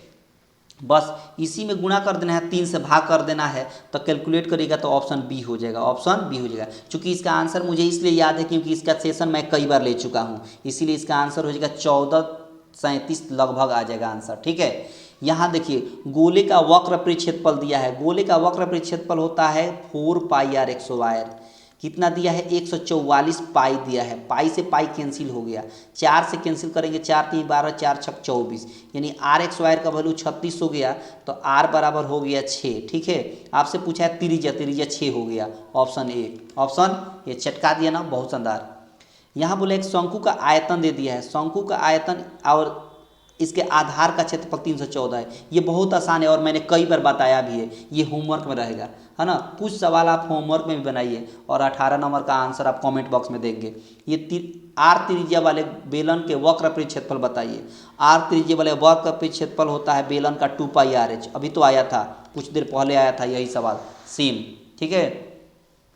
7 सेंटीमीटर त्रिज्या वाले एक अर्ध गोले का कुल परिक्षेत्रफल होता है, और गोले का कुल परिक्षेत्रफल होता है 3πr², तो 3π, r का मतलब 7 है, तो 7 गुणे 7 होगा, 7 सत्ते 7 त्रिका 21 हो गया, 21 में 7 से गुणा कर देंगे तो 7 दूना 14, 7 कम 7, 147 पाई आपके सवाल का आंसर हो जाएगा, ऑप्शन सी, ऑप्शन सी, बहुत शानदार। चटकाते हुए चलिए, यहाँ बोला है कि गोले का दो गोले का आयतन का अनुपात दे दिया है, कितना 8:27 दे दिया है, तो पहले इसके त्रिज्या का अनुपात निकाल लेंगे, कैसे निकलेगा, तो इसका क्यूब रूट निकाल देंगे यानी घनमूल, तो 8 का क्यूब रूट 2 और 27 का क्यूब रूट 3 हो गया। एरिया का अनुपात बोला है तो इसका x² कर देंगे, अब क्या कर देंगे x², 2 का x² 4 और 3 का x² 9, यानी 4:9, ऑप्शन डी, चटका दिया ना, इसको भी चटका दिया एक झटके में। बस सीखते रहिए और बनाते रहिए। यहाँ बोला है कि एक बेलन है जिसकी ऊंचाई दे दिया है 14 सेंटीमीटर और क्षेत्रफल दे दिया है। बेलन का क्षेत्रफल होता है 2πr(h), कितना दे दिया है 264 दे दिया है। 2 से कैंसिल होगा तो 132 हो गया। पाई का मतलब 22/7 हो गया। आर एच का मतलब 14 दिया है तो 14 यहाँ हो गया और बराबर में 132 है। 7 से 2 बार में कैंसिल हो गया, 2 से 66 बार में ये कैंसिल हो गया और 22 से 3 बार में 66 कैंसिल हो गया तो आर बराबर 3 आ गया। आपसे पूछा है कि बेलन का आयतन बताइए। बेलन का आयतन होता है πr(x²h), πr(x²h). पाई का मतलब 22/7, आर का मतलब हो जाता है पावर 3 है तो x² है तो 3 को 2 बार और ऊंचाई 14 दिया है। 7 दूना 14, 22 हो गया। 3 त्रिका 9, 9 दूना 18 हो गया। अब गुणा कर देंगे 22 से। 18 दूना 36 और 18 दूना 36 और 3, 36 3 39 हो गया। 396 आपके सवाल का आंसर हो गया ऑप्शन सी। चटका दिया ना आंसर। अब ट्रिक सीखिए इसका। अब इसका ट्रिक क्या है, ये तो फार्मूला से बनाए आप, अब ट्रिक से कैसे चटकाइएगा। तो आप जाइए ऑप्शन में, ऐसा कौन सा ऑप्शन है जिसमें 11 से पूरा पूरा भाग लग जाए। 11 से तो एक ही ऑप्शन सी है 396, इसमें 11 से पूरा पूरा भाग लग जाए। अब कहिएगा कि सर कैसे पहचानेंगे कि 11 से किस ऑप्शन में पूरा पूरा भाग लगा। क्या भाग देकर चेक करेंगे? नहीं, बिल्कुल नहीं, हम सिखाते हैं। देखिए जैसे ए ऑप्शन लीजिए। ए ऑप्शन में 200 क्या है 96 है। अब देखिए एक एक अंक छोड़कर जोड़ लिया जाता है। पहले ये दो, पहला स्थान लेंगे तो दूसरा स्थान छोड़ देंगे, तीसरा स्थान लेंगे, पहला और तीसरा, फिर 5वां स्थान लेते हैं, फिर 7वां स्थान लेते हैं, इस तरह। तो 2 और 6 कितना हो गया 8 हो गया, ठीक है। और फिर दूसरा स्थान लेंगे और चौथा स्थान लेंगे, लेकिन चौथा स्थान तो है ही नहीं आपके पास, तो दूसरा स्थान ही लेंगे 9। इन दोनों का अंतर देखेंगे, अगर 0 आ जाए, 11 आ जाए, 22 आ जाए तो समझिए उसमें 11 से पूरा पूरा भाग लग गया। तो इसका अंतर 1 आ रहा है और 1 इसमें कहीं नहीं है। 0 होना चाहिए, 11 होना चाहिए, 22 होना चाहिए, 33। तो इसका अंतर ये 11 0 22 नहीं आ रहा है, इसलिए इसमें 11 से पूरा पूरा भाग नहीं लगेगा। उसी तरह ये भी चेक करेंगे, उसी तरह ये भी, उसी तरह ये भी। तो ये भी नहीं होगा, ये भी नहीं होगा। ऑप्शन कौन सा हो जाएगा? सी हो जाएगा। समझ गए बात? उम्मीद करते होंगे कि आपको बहुत अच्छे से समझ में आई होगी। बोला है कि ठोस बेलन के वक्र पृष्ठ के क्षेत्रफल इसके कुल पृष्ठीय क्षेत्रफल का 1/3 है। देखिए बेलन का वक्र पृष्ठ क्षेत्रफल क्या होता है? बेलन का वक्र पृष्ठ क्षेत्रफल होता है 2πr(h), ठीक है। अब बोला है कि इसके क्षेत्र का क्षेत्रफल इसके कुल पृष्ठीय क्षेत्रफल का 1/3 है। तो कुल पृष्ठीय क्षेत्रफल कितना होता है? तो कहेगा 2πr × r+h। 1/3 है मतलब 1/3 से गुणा करना पड़ेगा।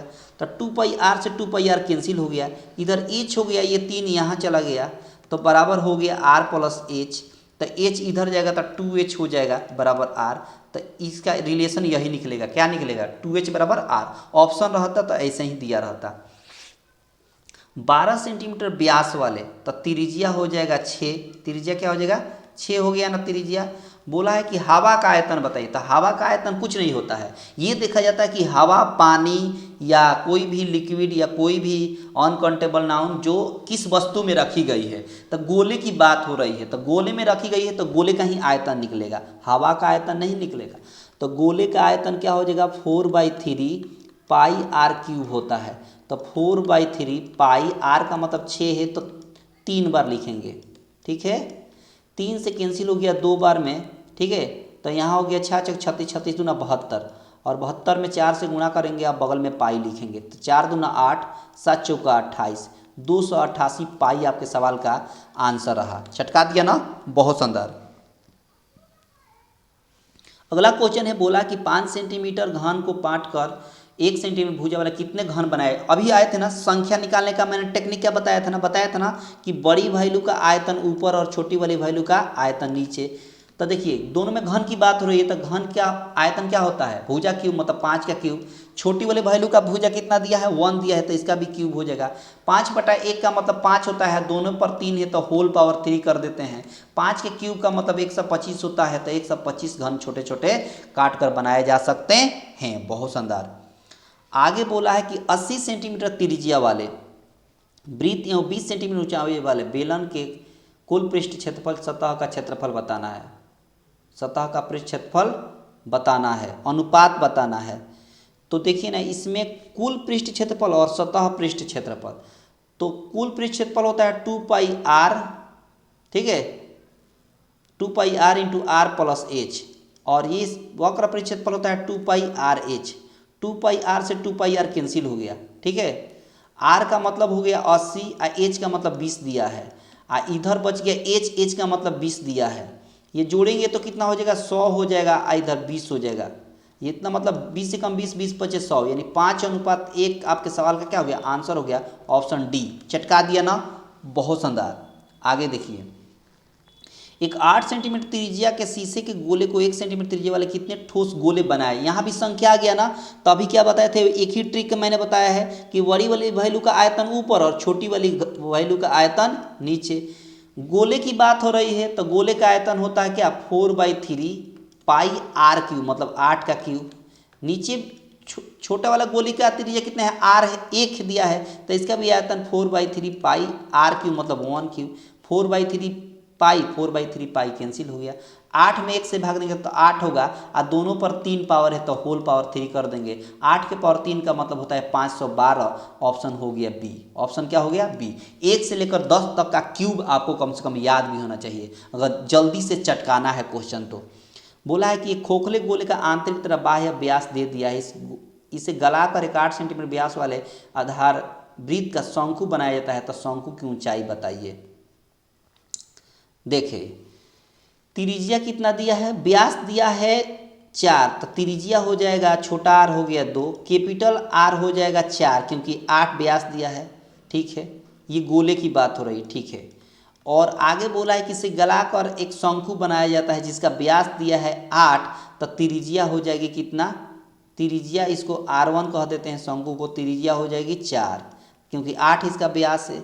ये शंकु की बात हो रही है, ठीक है। तो शंकु की ऊंचाई बताइए।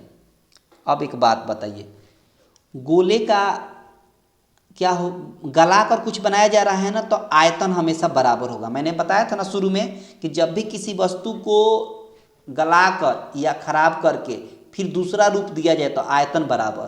तो गोले का आयतन होता है 4/3 पाई आर क्यूब, ठीक है, ठीक है। लेकिन आंतरिक और बाहरी दिया है, तो कैपिटल आर क्यूब और माइनस स्मॉल आर क्यूब, कुछ इस तरह का होगा, ठीक है, बराबर। शंकु का आयतन होता है 1/3 पाई आर स्क्वायर, आर मतलब R1 का स्क्वायर इंटू एच। तो ये पाई से पाई कैंसिल, 3 से 3 कैंसिल, 4 हो गया। कैपिटल आर 4 दिया है तो 4 क्यूब लिखेंगे। स्मॉल कैपिटल आर 4 दिया था, स्मॉल आर 2 दिया है तो 2 का क्यूब लिखेंगे यहाँ पर, बराबर R1 स्क्वायर, R1 मतलब 4 स्क्वायर है तो 4 को 2 बार इंटू एच। तो ये 4 से 4 इसको कैंसिल कर देते हैं। 4 का क्यूब का मतलब हो जाता है 64, और 2 का क्यूब का मतलब 8, बराबर इधर 4h।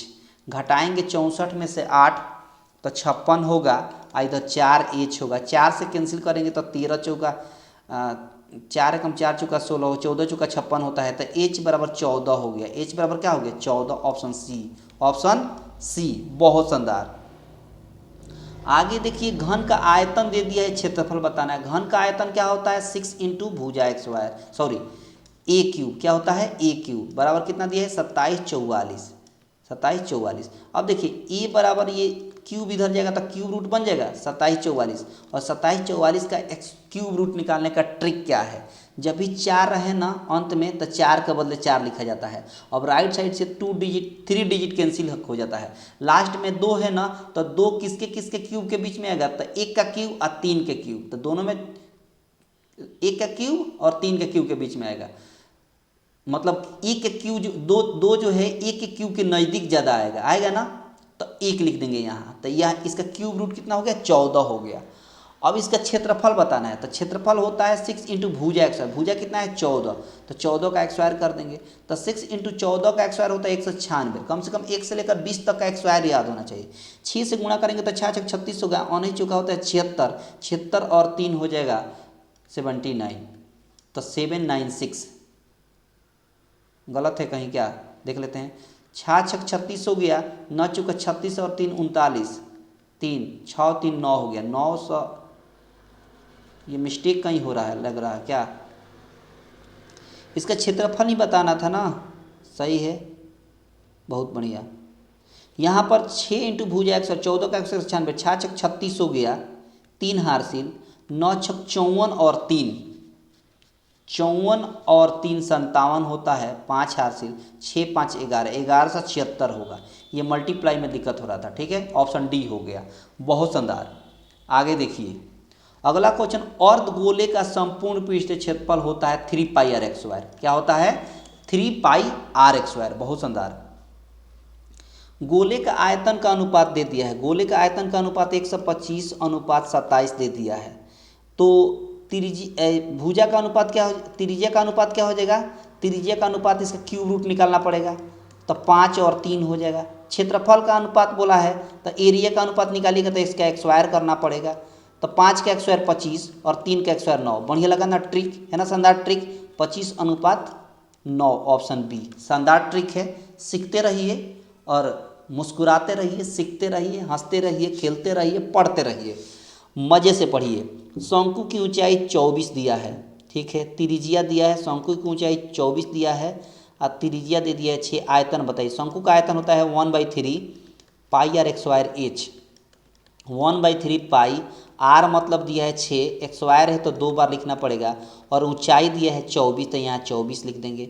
3 से कटाएंगे तो 3 बार में दो बार में कैंसिल होगा, 3 दूना 6 तब पाई हो गया, यहाँ 6 दूना 12 हो गया, अब बगल में 24 से गुणा करिए। 12 चौका 48, 4 कैरी, 12 दूना 24, 24 4 28, अब बगल में पाई है तो पाई 288 पाई हो गया। ऑप्शन ए, ऑप्शन ए चटका दिया ना, बहुत शानदार। यहाँ बोला है अर्धगोले का संपूर्ण पृष्ठ क्षेत्रफल होता है 3 pi r x square. Option B, option B चटका दिया।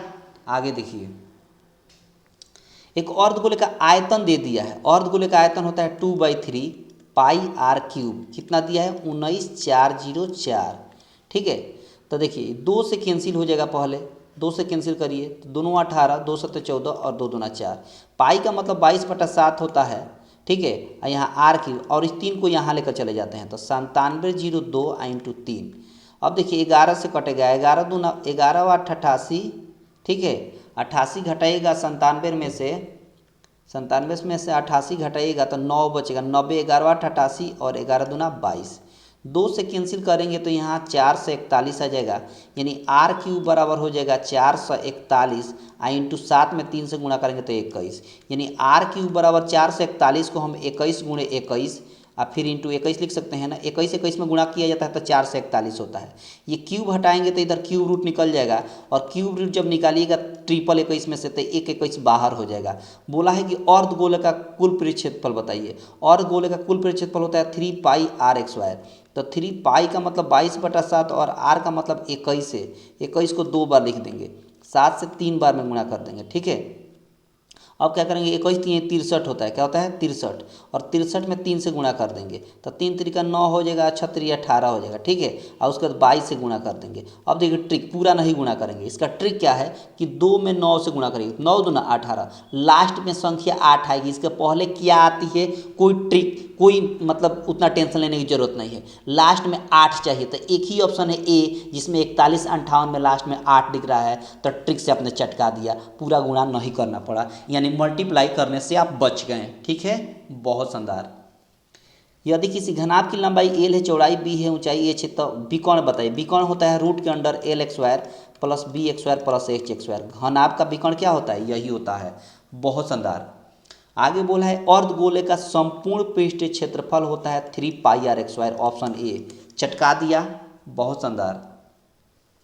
वर्ग का विकर्ण होता है कितना? वर्ग का विकर्ण 16√2 दिया है। वर्ग का विकर्ण कितना दिया है? तो वर्ग का विकर्ण दिया है 16√2। अब ट्रिक देखिए, वर्ग की भुजा पूछा है, तो भुजा निकालना हो ना, तो वर्ग के विकर्ण जो भी दिया है ना उसमें √2 हटा दिए, √2 हटाइएगा तो 16 इसकी भुजा निकल गई। ये टेक्निक है, ऑप्शन बी, ऑप्शन बी चटका दिया ना, बहुत शानदार। अर्धगोले का संपूर्ण पृष्ठ क्षेत्रफल 3 पाई आर एक्स स्क्वायर। ये बार बार पूछा हुआ है सवाल, इसीलिए दे रहा है, ठीक है। लंबवृत्तीय शंकु का पूर्ण पृष्ठीय क्षेत्रफल होगा जहां त्रिज्या एल, तिर्यक ऊंचाई एच है, तो शंकु का पूर्ण पृष्ठीय क्षेत्रफल, शंकु का पूर्ण पृष्ठीय क्षेत्रफल होता है pi r into L plus r, pi r into L plus r, याद रखेंगे, ठीक है। आगे देखिए, और इसका आप कमेंट बॉक्स में आंसर देंगे। शीर्ष लंब की ऊंचाई बताना है, ठीक है। शंकु की त्रिज्या आर, ऊंचाई, तिरछी ऊंचाई अगर एल है, त्रिज्या आर और तिरछी ऊंचाई तिर्यक ऊंचाई एल है, तो इसकी एच का वैल्यू बताना है। बहुत आसान है, आप बताइए कमेंट बॉक्स में। और ये आज का है ना, बस इतना ही रहता है सवाल। आज का ये मैराथन क्लास समाप्त होता है पार्ट 2। और इस तरह से 500 प्लस क्वेश्चन आपने सॉल्व किया और सीखा भी, ट्रिक, कंसेप्ट और फार्मूला तीनों के साथ। ठीक है, कैसा लगा कमेंट बॉक्स में बताइएगा। अगर रियल में पसंद आया हो ये ट्रिक, कंसेप्ट, सब फार्मूला, तो लाइक कर दीजिएगा और अपने दोस्तों के पास ज़्यादा से ज़्यादा शेयर करिएगा। और जितने लोग पहली बार इस चैनल पर विजिट किए हैं उनसे नम्र निवेदन रहेगा कि वो सब्सक्राइब करके रखेंगे। इससे फ़ायदा ये होगा कि हर तरह के नए अपडेट और हर तरह के नए ट्रिक के लिए आपके पास इन्फॉर्मेशन पहुंच पाएगा। ठीक है, तो अब मस्ती से पढ़िए, प्रिपरेशन ज़बरदस्त करिए। मिलते हैं अगले क्लास में, तब तक के लिए धन्यवाद।